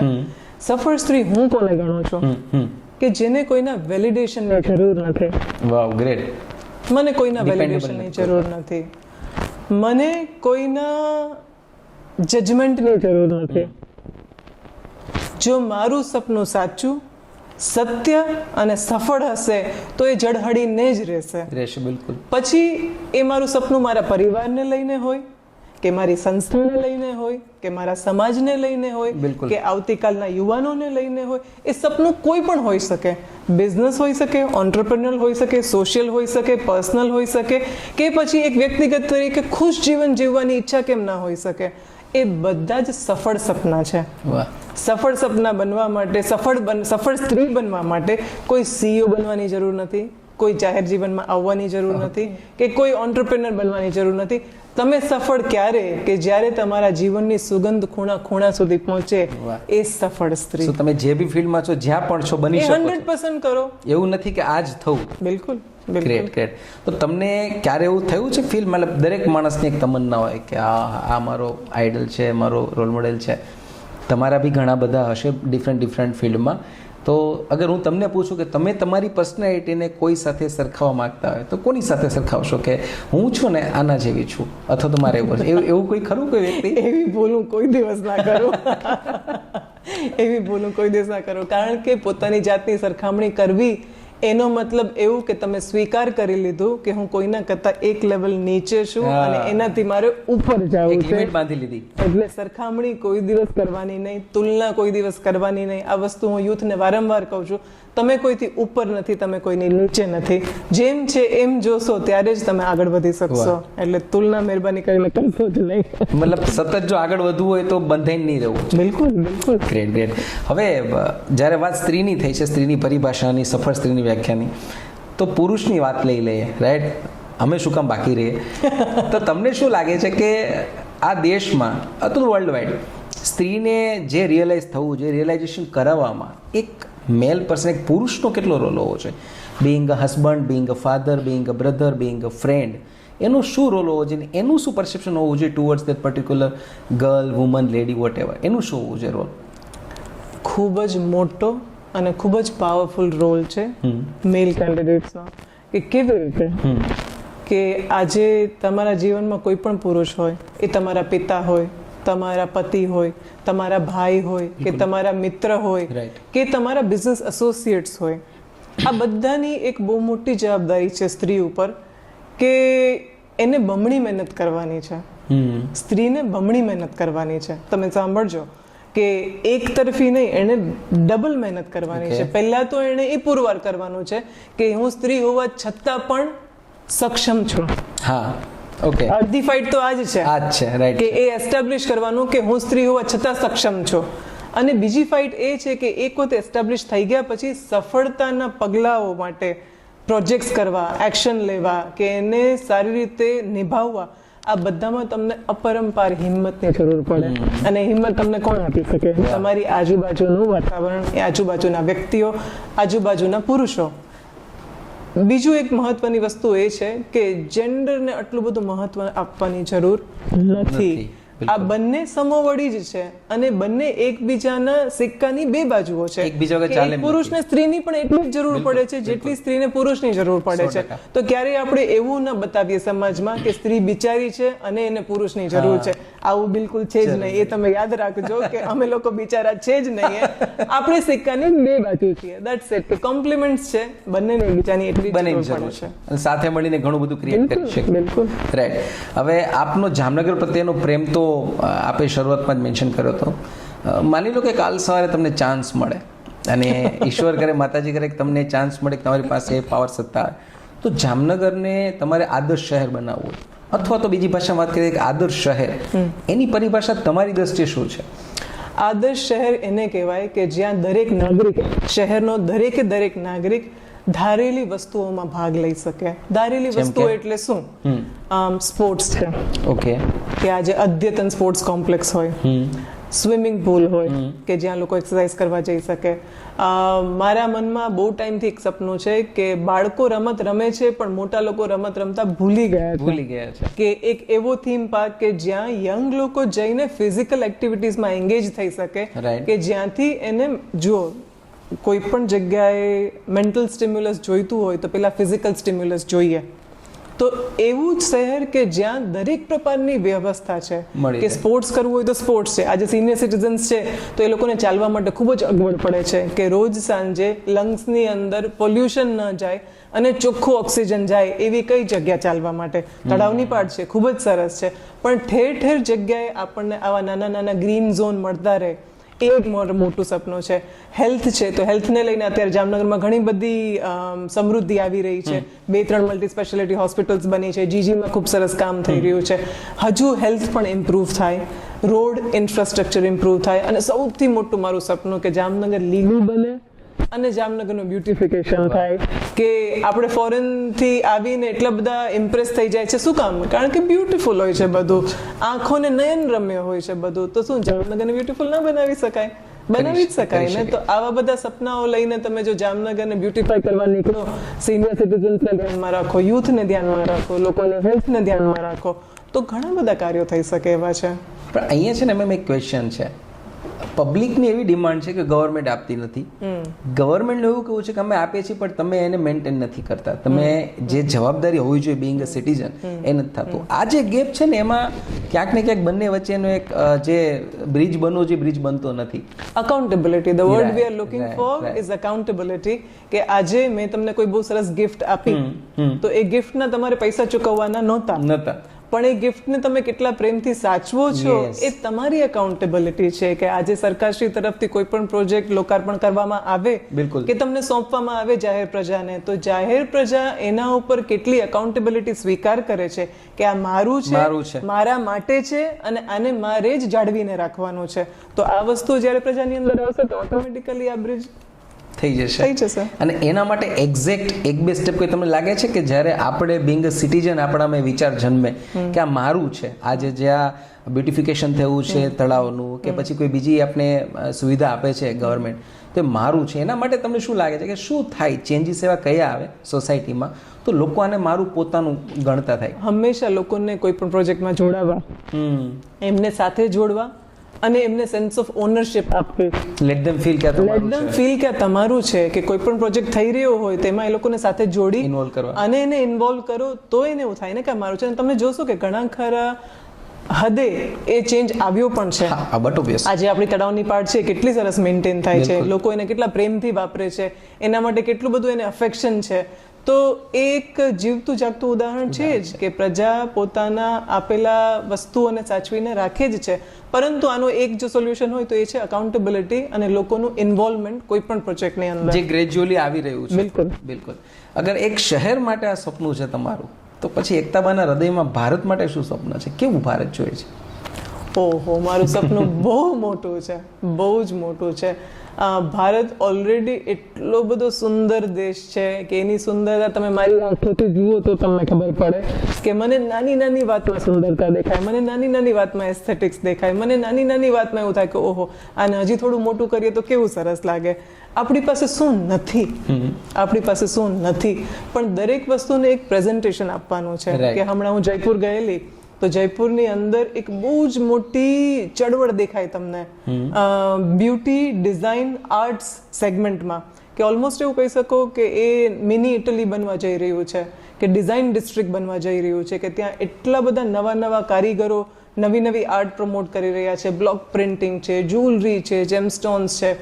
તો ઇન્ડિયાના ખૂણા ખૂણામાં આવી પ્રતિભા છુપાયેલી છે. ખાલી જયપુર જ શું કામ, ખાલી રાજસ્થાન જ શું કામ, એક એક રાજ્યની કલાને બહાર કાઢીએ, એક એક રાજ્યના યુથને બહાર કાઢીએ, એ લોકોને એ કલામાં ટ્રેન કરીએ અને ગ્લોબલ લેવલ ઉપર એને રિપ્રેઝેન્ટ કરીએ. કે આજે ફેશન ઇન્ડસ્ટ્રી છે એ બિલિયન્સ ઓફ ડોલર્સની કેપેસિટી ધરાવે છે ગ્લોબલી. તો આજે ઇન્ડિયાના લોકો પોતાની આર્ટને ગ્લોબલી આ મલ્ટી બિલિયન ડોલર ઇન્ડસ્ટ્રીમાં કેવી રીતે પાર્ટિસિપેટ ના કરી શકે?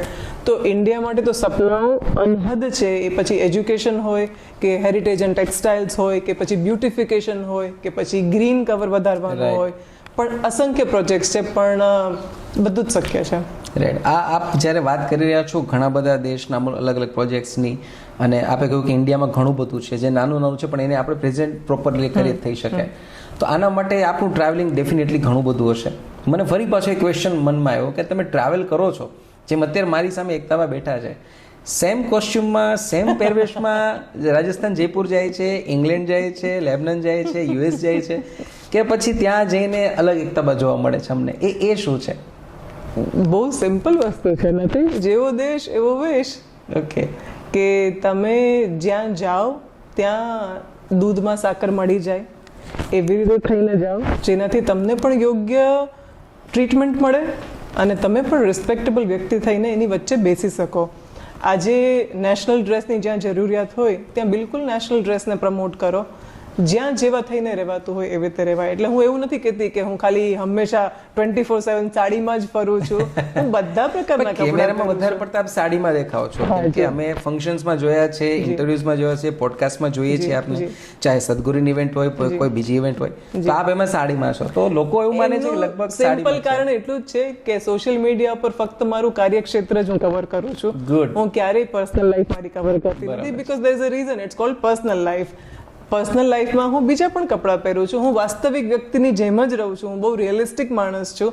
પરંતુ હું એને એક્ટિવલી પ્રમોટ નથી કરી હું પ્રમોટ નથી, હું વેસ્ટર્ન કલ્ચરને પ્રમોટ નથી કરતી. એવું નથી કે આજે મોદી સાહેબ છે તો એ જ્યારે સ્પેસ એરક્રાફ્ટ ઉડાડે છે તો એરક્રાફ્ટ ની અંદર એ પાયલટ નો ડ્રેસ પહેરીને જ બેઠા છે ને, ત્યાં ધોતી પહેરીને ના બેસી શકાય. એટલે આ જે સમજ છે, આ જે પ્રેક્ટિકાલિટી છે, એ દરેક યુથને હું એ જ કહેવા માંગીશ કે કરવાનું બધું, પણ પ્રમોટ શું કરો છો, કે તમે કઈ વસ્તુ પ્રત્યે ગૌરવ અનુભવો છો, એ બે બહુ અલગ વસ્તુ છે. રાઈટ છે. સો એકતા પણ આપણી જેમ બધી જ જગ્યાએ સમય અને સ્થળ અનુસાર બધા પહેરવેશ પહેરે છે. ગ્રેટ. લાસ્ટ ક્વેશ્ચન, ફર્સ્ટ રાઉન્ડનો જે આપણે 3 રાઉન્ડમાં આપણે જે આજનો પોડકાસ્ટ છે, જામનગર, તમારી વાતચીતમાં મને ખબર પડે છે કેટલો લવ છે, કેટલું પેશન છે તમને. તો અહીંયા જ્યારે તમે આ બાળપણ વિતાવ્યું ત્યારે શોખીન હશો. જામનગર વખણાય છે, અહીંયા ખાણીપીણી માટે પણ વખણાય છે. તો જામનગરની કોઈ જગ્યા ફેવરેટ ખરી આજની તારીખે, કે મને જો ચાન્સ મળે મારા ફૂલ ડેના જે વર્ક કલ્ચરમાંથી, તો મને ચલ ત્યાં જઈને બેસીએ અને પેલી વસ્તુ ખાઈએ, મને આ બહુ ગમે છે, એવું કંઈ ખરું? પાણીપુરી, સંતોષની પાણીપુરી. તમને ખબર નહીં સંતોષ ક્યાં છે, પણ he use to be a student of arts અને બહુ જ સરસ પાણીપુરી બનાવે છે. એટલે જ્યારે ક્યારેય પણ 5-10 મિનિટ મળે તો હું ફોન કરીને ચૂપકીથી કારમાં જઈ આવું કે સંતોષની પાણીપુરી લઈ લે. પણ જાઓ છો? એબ્સોલ્યુટલી, કોઈ ડાઉટ જ નથી. ઘૂઘરા હોય કે પછી પાણીપુરી હોય કે પછી વણેલા ગાંઠિયા હોય, અચ્છા, બધું જે ફેમસ છે બધું ખાવ છો? જેટલું ફેમસ છે એટલું હું બધી જ વસ્તુની મજા માણું છું. ખબર નહીં લોકો એવું કેમ સમજે છે કે હું નહીં કરતી હો, પણ મને જામનગરના ખાનપાનથી અતિશય લગાવ છે, કારણ કે આટલી ચટાકેદાર જિંદગી સૌરાષ્ટ્રમાં જ હોઈ શકે, ગુજરાતમાં પણ ના હોય. Okay, so we enjoyed first round. પહેલા રાઉન્ડમાં ખૂબ મજા આવી, but now this will be surprise for you. તમારા માટે સરપ્રાઈઝ છે. હું તમને કંઈક એવું પૂછીશ, that will be in one liner, but તમારે એનો answer freely whatever you think, જે બી મનમાં આવતું સીધું મને બોલી દેવાનું, ઠીક છે? અત્યારે જ્યાં એકતાબા છે, અગર સમહાવ ત્યાં ન હોત તો એકતાબા શું હોત? જ્યાં પણ હોત સફળ હોત. અરે વાહ. પણ what I mean to say, મારે કોઈ ફિલ્ડ પૂછવું હતું, કદાચ અગર હું ડીપલી જાઉં. ફેશન હું ટેક્સટાઇલ્સ અને હેરિટેજને લઈને કોઈ મોટું કામ કરી રહી હોત. શું વાત છે, ગ્રેટ. ઓકે, 3 સુપર પાવર તમને મળે, રાઈટ, કે જે તમે લાઈફમાં વર્લ્ડમાં કંઈ પણ ચેન્જ કરી શકો, 3 સુપર પાવર, તો તમે કયા પાવર માગશો કે મને આ પાવર આપો, મારે આ કરવું છે? 3 કોઈ પણ પાવર. હું એક જ પાવર માંગીશ જેનાથી બધા જ પ્રશ્નો સોલ્વ થઈ જાય જીવનના, એ છે કે યુથ ને મેન્ટરશિપ જે મને મળી હતી બાપુ તરફથી, એ મેન્ટરશિપ દરેક યુથને મળે તો યુથને જે પ્લેટફોર્મ જોઈએ છે એ બધા રસ્તા એના માટે ખુલી જાય. ડિરેક્ટલી આ માંગુ, ઇનડાયરેક્ટલી બાકી બધું સોલ્વ થઈ જશે. હા, બસ. એટલે યુથ એક વખત ઇન્ડિયાનું સોલ્વ થાય એટલે આખો દેશ સોલ્વ થઈ ગયો. ઓકે, મોદી સાહેબની આગેવાનીમાં અગર 30 દિવસ માટે ગુજરાતના સીએમ બનો, એવું તો કેવી રીતે બને? બટ મને આન્સર જોઈએ છે કે અગર 30 દિવસ માટે ગુજરાતના સીએમ, આપને સીએમ પદ મળે છે મોદી સાહેબને માર્ગદર્શન હેઠળ, શું ચેન્જીસ કરશો ગુજરાતને લઈને આ 30 દિવસમાં? ક્યાંથી શરૂઆત કરશો, શું કરશો?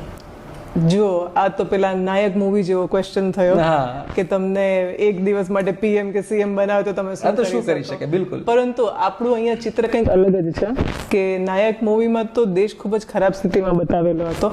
આપણું ગુજરાત તો ખૂબ જ સુવર્ણ કાળમાંથી નીકળી રહ્યું છે, અમૃત કાળમાંથી નીકળી રહ્યું છે, તો એ ઓલરેડી પ્રગતિના પંથે છે. પરંતુ જો એક કોઈ મારું સપનું હોય ગુજરાત માટે તો એ છે શિક્ષણ વ્યવસ્થા, કે હજુ પણ સારી કોલેજીસ, હજુ પણ સારી યુનિવર્સિટીઝ કે જેનાથી વિદ્યાર્થીઓને ફોરેન ભણવા જવું ન પડે. ફોરેનની અદ્યતન વ્યવસ્થાઓ, ત્યાંનો મોડર્ન ટચ, એ બધું જ અહીંયા મળી રહે. અને પ્લસ એવું એજ્યુકેશન કે જે તમને આજકાલ માટે તૈયાર નથી કરી રહ્યું. બદલાઈ રહેલી અર્થવ્યવસ્થા, બદલાઈ રહેલા જોબ ઓપોર્ચ્યુનિટીઝ, બદલાઈ રહેલા સમયને, મોડર્નિઝમ જે આવી રહ્યું છે, એ આવતા 20 વર્ષમાં કયા પ્રકારની જોબ્સ હશે જ્યારે તમે સ્કૂલમાંથી કે યુનિવર્સિટીમાંથી બહાર નીકળશો, એના માટે તમને તૈયાર કરે એવી અદ્યતન કોલેજીસ અને એવી અદ્યતન યુનિવર્સિટીઝ અને સ્કૂલ્સ કે જેની અંદર કોઈ પણ પરિસ્થિતિમાંથી બાળક પસાર થઈ શકે હિંમત સાથે, એક એવું એજ્યુકેશન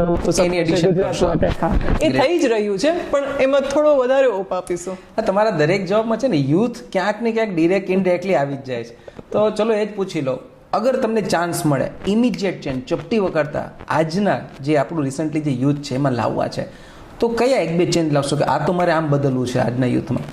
3 વસ્તુ કરી શકાય. પહેલા તો લેંગ્વેજ પ્રોફિશિયન્સી છે કે આજે લોકો અંડર કોન્ફિડન્ટ ફીલ કરતા હોય છે. એ એટલા માટે ફીલ કરે છે કે એની પાસે ભાષાનું પૂરતું જ્ઞાન નથી હોતું, ઇંગ્લિશ મેઇનલી કે પ્રભુત્વ નથી હોતું. નોલેજ હોય પણ પ્રભુત્વ ના હોય, કે જ્યારે ટ્રાવેલ કરે તો પોતાની જાતને નિખાલસ રીતે બીજી ભાષામાં ન મૂકી શકે, તો એનાથી ક્યાંક થોડુંક ઇન્ફિરિયર ફીલ કરે. તો ફટાફટ રાતોરાત એક શબ્દ બદલવાનો હોય ને, તો એ છે ઇંગ્લિશ લેંગ્વેજ પ્રોફિશિયન્સી. એ આવશે ને એટલે કોન્ફિડન્સ ઓટોમેટિકલી આવી જશે. એ આવશે એટલે રીડિંગ ઓટોમેટિકલી વધી જશે.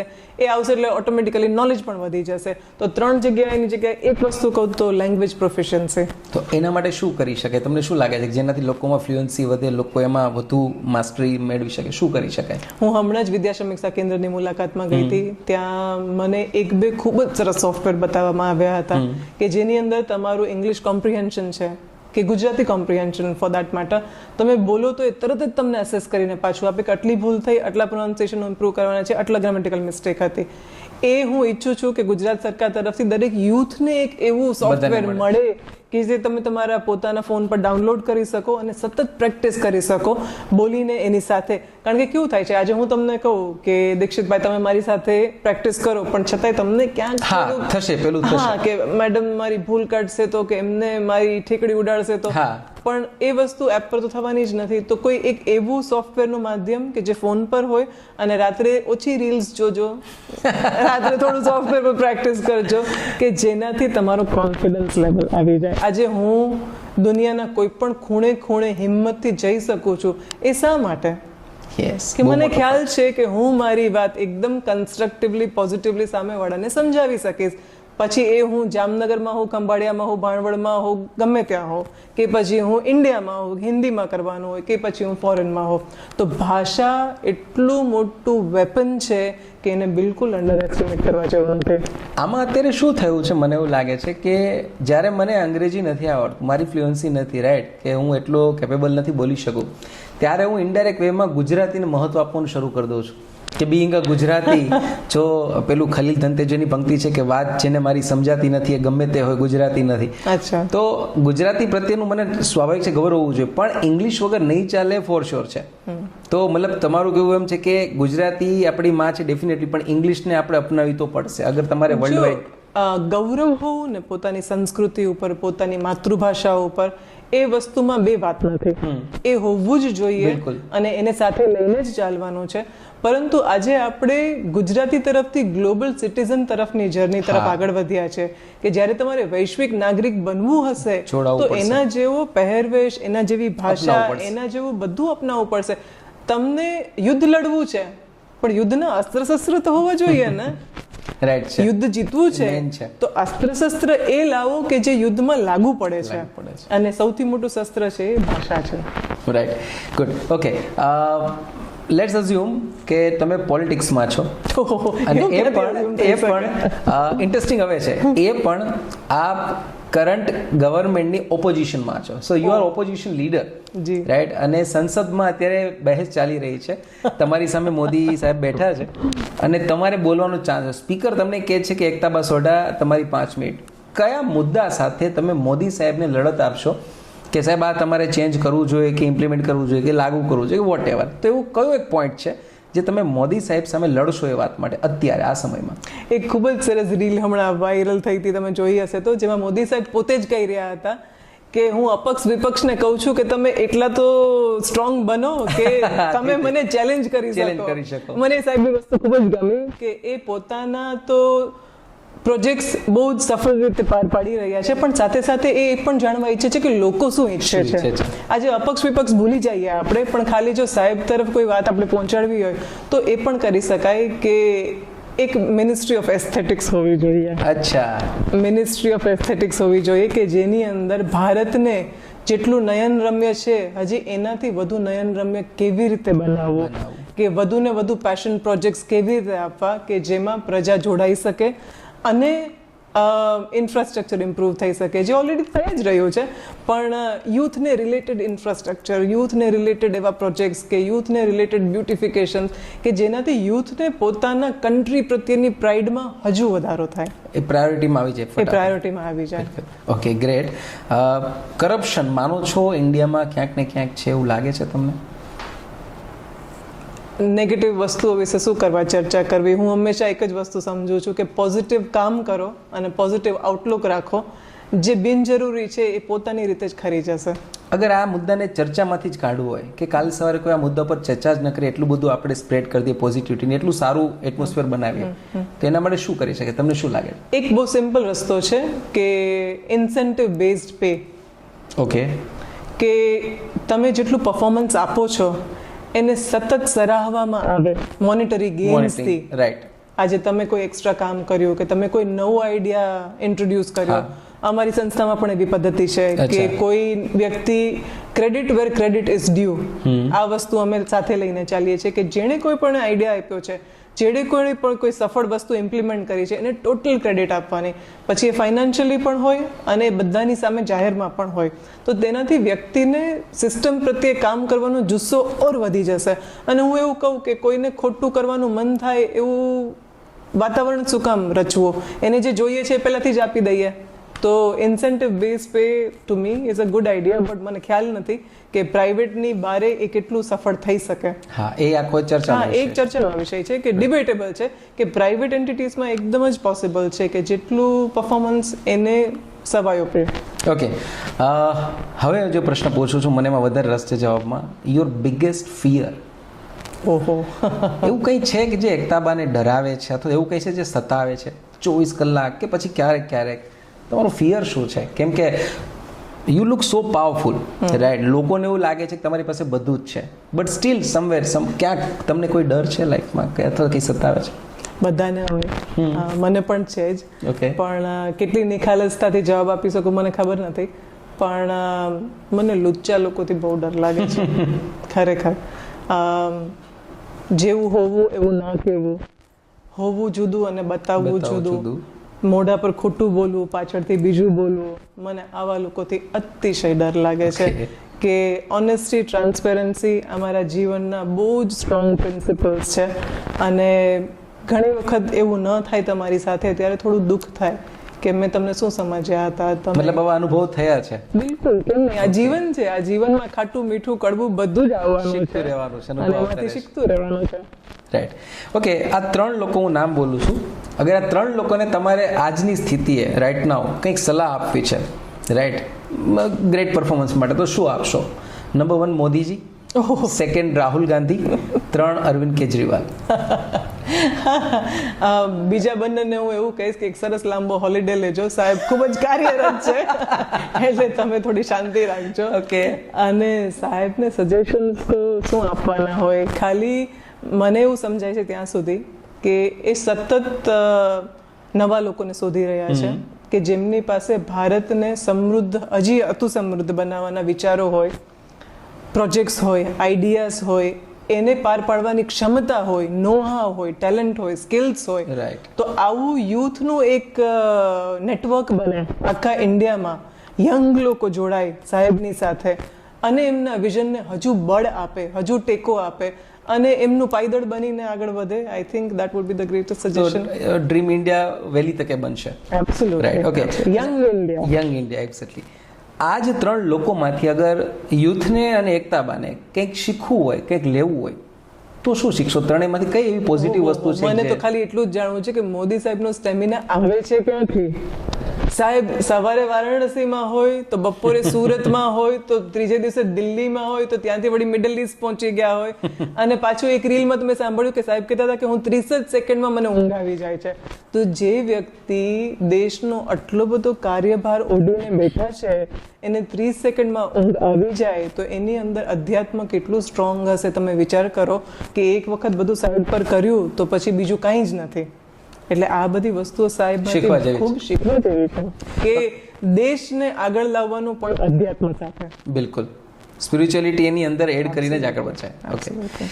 કોઈ 2 પાવર, લેટ અઝ્યુમ કે તમે અત્યારે પાવરફુલ પર્સનાલિટી ઓફ ઇન્ડિયા માની લઈએ આપણે, અને તમારી પાસે પાવર છે કે તમે ઓથોરિટી આપી શકો છો, તો ઇન્ડિયન વુમેનને તમે એવા કયા 1 કે 2 પાવર આપશો કે જ્યાં હું તમને મારા તરફથી આપું છું અને તમે આને લાઈફમાં ઇમ્પ્લિમેન્ટ કરીને કંઈક જબરજસ્ત ચેન્જ લાવો? એવું કંઈ દેખાય છે કે આ 2 વસ્તુ હું આપી શકું એને? વુમેનને એક તો સૌથી વધારે જરૂર હોય ને તો એ છે પ્લેટફોર્મની, અને બીજી છે સ્વતંત્રતા અને મેન્ટરશિપની. કે એક એવું પ્લેટફોર્મ કે જ્યાં વિમેન નિડર થઈને બહાર આવી શકે, નિડર થઈને, કે જ્યાં એને સમાજનો ડર ના સતાવે, જ્યાં એને પરિવારનો ડર ના સતાવે, જ્યાં તેને પિયર પ્રેશર ના સતાવે કે આ લોકો શું કહેશે, પેલા લોકો શું કહેશે, એ નિખાલસપણે પોતાના સપનાને પરસ્યુ કરી શકે, હિંમતથી પરસ્યુ કરી શકે.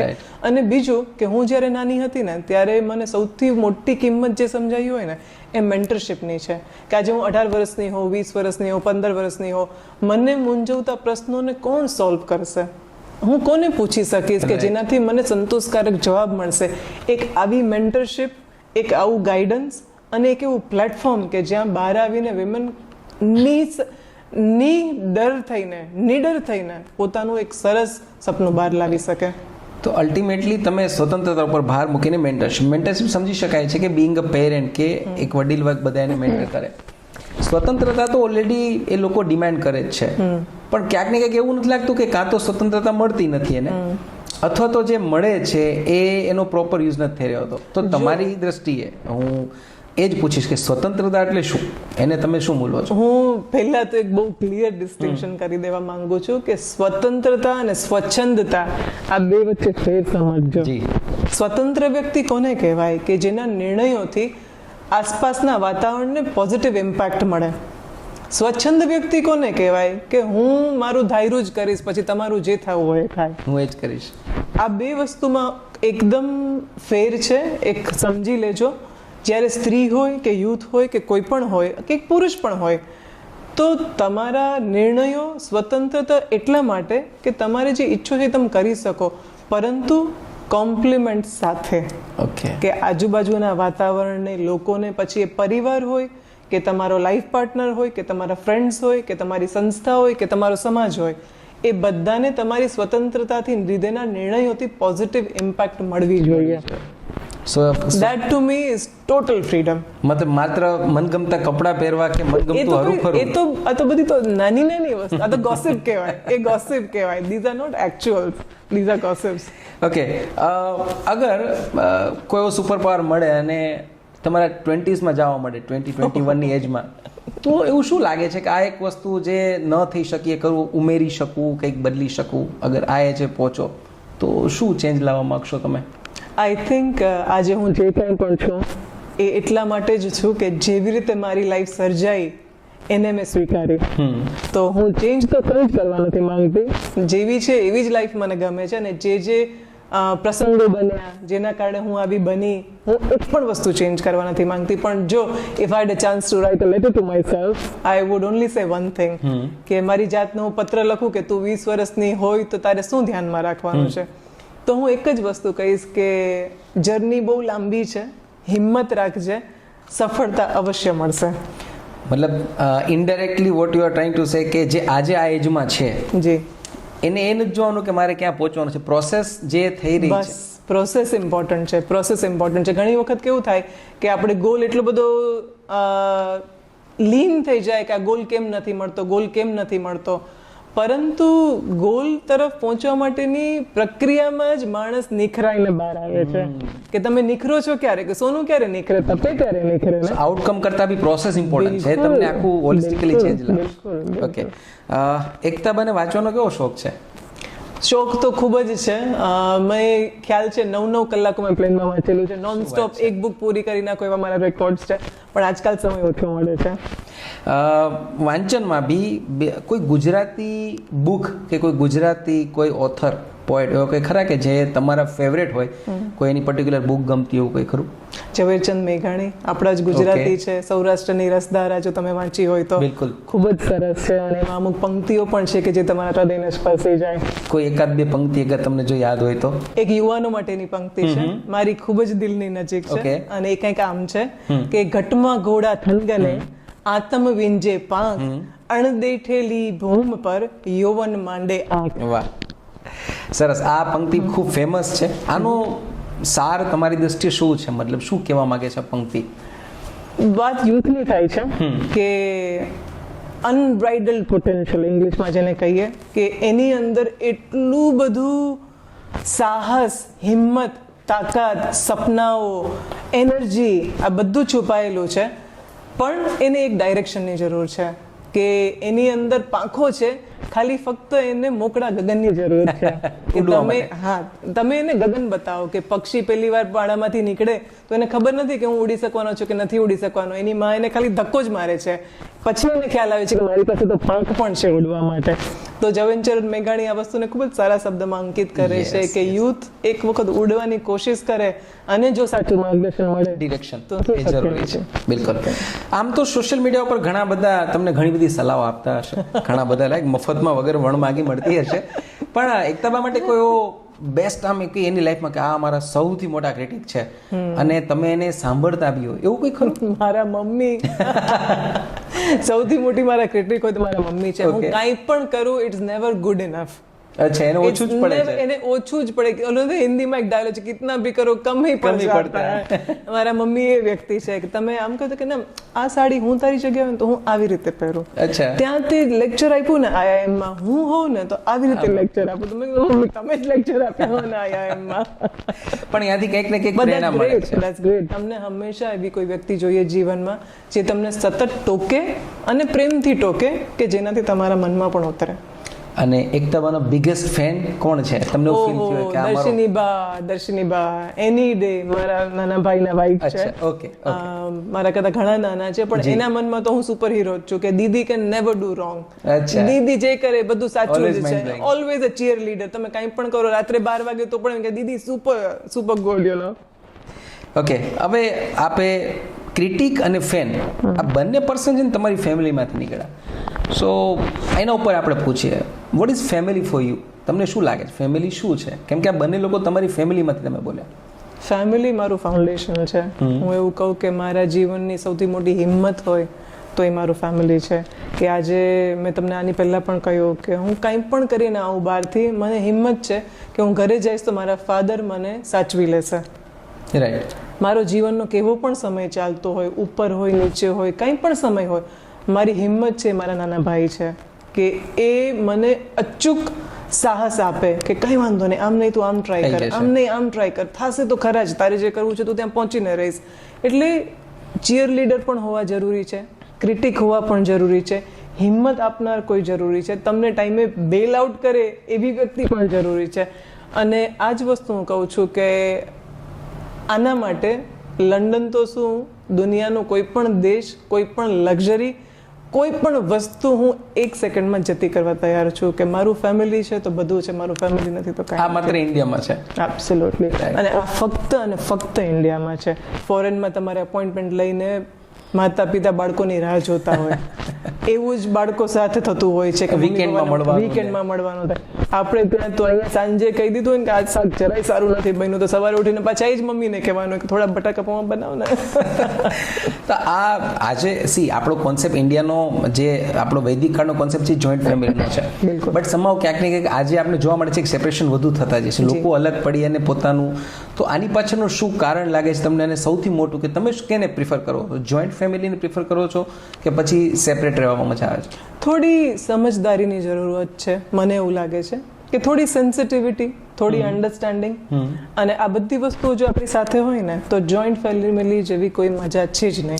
એક એક્ઝામ્પલ કઈ રીતે? હું એવું કહું કે માની લ્યો કે આ જે બાળક છે એ પુખ્ત વયનું થાય તો એને એના ફ્રેન્ડ સાથે બહાર જવું હોય, ટીનેજર બને તો એને એના ફ્રેન્ડ જોડે બહાર જવું હોય તો આપણે એને ના ન પાડી શકીએ. આપણે એને અન્ડરસ્ટેન્ડિંગ આપવી જોઈએ કે તું બહાર જશે તો તારી સાથે આટલી વસ્તુ થઈ શકે છે, તારે કેટલું ધ્યાન રાખવાનું છે, પાછા આવે તો એનો સ્ટોક લેવાનો કે શું થયું, તને ક્યાં ગાઈડન્સની જરૂર છે. એ જ રીતે આજે દીકરો હોય ઘરનો, એનું લગ્ન થાય, ઘરમાં નવી સ્ત્રી આવે, આપણા ઘરે નવી વહુ આવે તો એ લોકોને એક પોતાના સમયની જરૂરિયાત હોય. એ થોડો સમય આપણે ખૂબ જ સેન્સિટિવિટીથી પસાર કરવો જોઈએ કે નવા ઘરમાં એ એડજસ્ટ થઈ જાય, આપણે એને પ્રેમથી હૂંફનું વાતાવરણ આપીએ અને એને એની પ્રાઇવેટ સ્પેસ પણ મળે બંનેને. પછી જ્યારે કોઈ વ્યક્તિ બિઝનેસમાં નવા એન્ડેવર કરતી હોય તો આખા ફેમિલીએ ભેગા થઈને એને હિંમત આપવાની હોય. હવે આ જ વ્યક્તિ તમે 2 જણા એકલા હો તો કોની હિંમત બને ને કેટલી હિંમત બને? સાચી વસ્તુ કોઈ કદાચ ન મળે. અને આજે હું મારું જ ઉદાહરણ આપું કે હું ઘરે આવું, આજે મારા ફાધરની એજ 76-77 છે તો 3/4 ઓફ અ સેન્ચુરી નો અનુભવ છે એની પાસે, રાઈટ. અને એ વડીલના અનુભવની કોઈ કિંમત જ ન લગાડી શકાય કે તમે ઘરે પાછા આવો તમને ખબર છે કે તમને સાચી સલાહ મળશે ને જીવન ખર્ચીને શીખ્યા છે. બિલકુલ જીવન ખર્ચીને શીખ્યા છે. અને બહાર જશો તો મળશે સલાહ, એવું નથી કે બહાર પણ વડીલો નથી, પણ તમારા ઘરમાંથી હૂંફ સાથે જે સલાહ મળે ને આની કિંમત આંકી છે. બહાર કદાચ સારી મળશે, અહીંયા સાચી મળશે. બિલકુલ બિલકુલ. એટલે જો થોડું અન્ડરસ્ટેન્ડિંગ લવિંગ અને સેન્સિટિવિટી વાળું વાતાવરણ ઊભું કરીએ ને તો જોઈન્ટ ફેમિલી જેટલું બ્લેસિંગ છે જ નહીં. તો આપના ફેમિલીમાં ક્યારે એવું થાય છે કે તમે એક ડિસિઝન લો કે મારે આ કરવું છે અને થોડા બધાના મતભેદે થાય કે આવું નથી કરવું, એવું થાય છે ક્યારે? હંમેશા, every day, all day, every day. મને છે ને બહુ મોટા મોટા સપના જોવાની ટેવ છે અને મારું ફેમિલી બહુ જ રિયલિસ્ટિક છે. એટલે ડાઇનિંગ ટેબલ છે ને અમારું વોર ઝોન છે. ઓકે. કે ડાઇનિંગ ટેબલ ઉપર બધા ભેગા થાય અને એટલી બધી ચર્ચા થાય એટલે એમ કે આવી ગયા છે એકતાબા, ઉપરથી આવી ગયા છે એકતાબા, આજે આપણે શું નવું કરવાનું છે. તમને ખ્યાલ હોય તો this is just a joke. અમે નાના હતા ને ત્યારે એક કાર્ટૂન આવતું પિંકી એન્ડ ધ બ્રેન, અને હિન્દીમાં એનું ટ્રાન્સલેશન આવતું. તો બે લેબરેટ હતા, પિંકી અને બેન લેબોરેટરીમાં પૂરેલા પાંજરામાં. એટલે રાત્રે પિંકી ને બ્રેન એક જ ડાયલોગ બોલીને સોઈ જાય કે બ્રેન આજ રાત હમ ક્યા કરને વાલે હૈ. એટલે પેલાનો એક જ જવાબ હોય, પિંકી ને આપે જવાબ કે દુનિયા પર કાબુ પાને કી કોશિશ. એટલે સપના મોટા હોય તો લોકો તમને ચીડવે પણ ખરા, પણ એ મારા ફેમિલી પણ સાથ પણ આપે. ગ્રેટ. ઓકે. હવે મને એમ જ થયું કેમ કે તમારા ઘણા બધા છેલ્લા અમુક સમયમાં ઘણી બધી ડિસિઝન ને ઘણા બધા ઇવેન્ટ આપે એવી કરી જે ઉડીને આંખે વળગે એવી હતી, ન માત્ર ગુજરાત કે ભારતમાં પણ વર્લ્ડમાં. ફોર એક્ઝામ્પલ આપણે સદગુરુની ઇવેન્ટ લઈ લઈએ જામનગરમાં. તો એક પ્રશ્ન ઘણા બધા લોકોને છે જે હું મારા માધ્યમથી આપને પૂછું છું કે લોકોને ઓનેસ્ટલી એવું લાગે છે કે દેટ વોઝ ધ ઇવેન્ટ કે after that event you became sudden celebrity કે પબ્લિક ફિગર બની ગયા. તો એક તો મારે જાણવું છે કે સદગુરુ સુધી આપનો કઈ રીતે એ આખું કનેક્શન થયું, નંબર 1. અને નંબર 2, આફ્ટર ધેટ ઇવેન્ટ, હવે એ ઇવેન્ટ જ આપણું પૂરું થઈ ગયું, ખાલી એક શો કરવાનો હતો કે આગળ જતું કોઈ તમારા પ્લાનિંગ્સ છે રિગાર્ડિંગ ધેટ પર્ટિક્યુલર વિઝન જે સદગુરુનું છે? જી.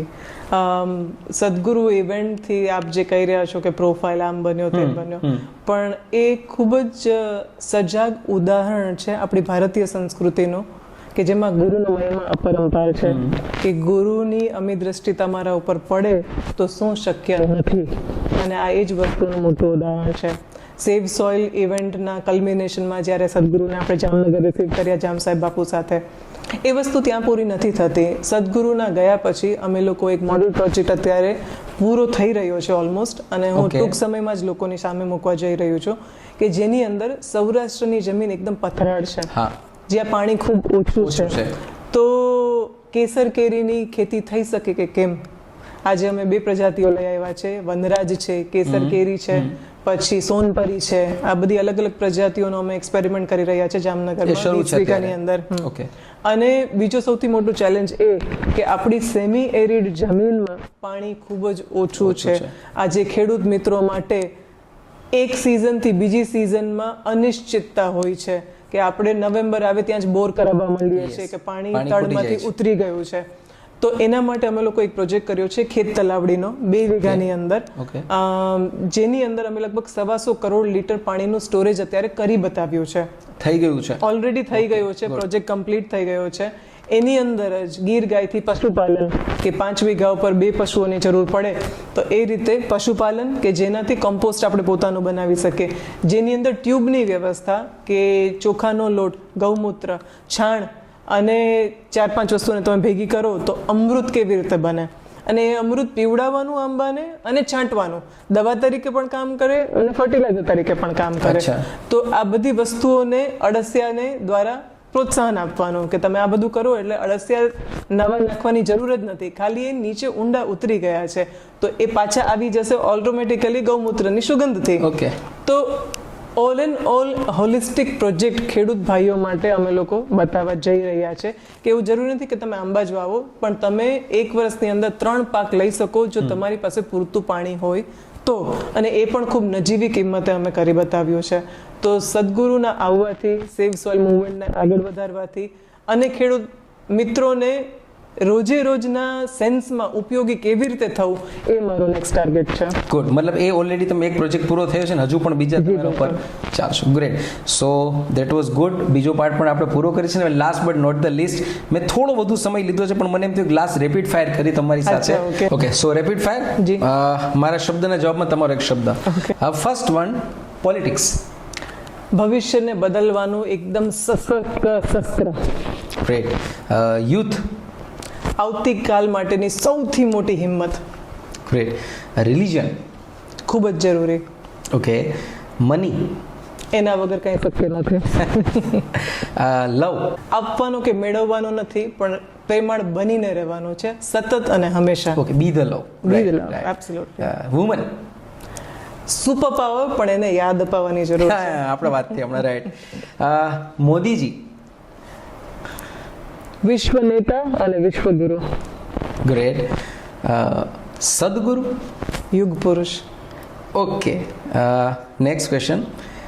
વિદેશની ભૂમિ કમ્પેરેટિવલી અગર ઇન્ડિયાને છોડી વિદેશની ભૂમિ બોલે તો શું મગજમાં આવશે? ફીકી પડી ગઈ છે. હવે ફિક્સ પડી ગઈ છે. And India. આવતીકાલનું બહુ જ મોટું નજરાણું. Great. Marriage. Personal choice. Okay. સ્વતંત્રતા. Non negotiable. જોઈએ જ. જોઈએ જ. હેલ્થ. ખૂબ જ જરૂરી, એના વગર કોઈ યુદ્ધ જીતી નહીં શકો. રાઈટ.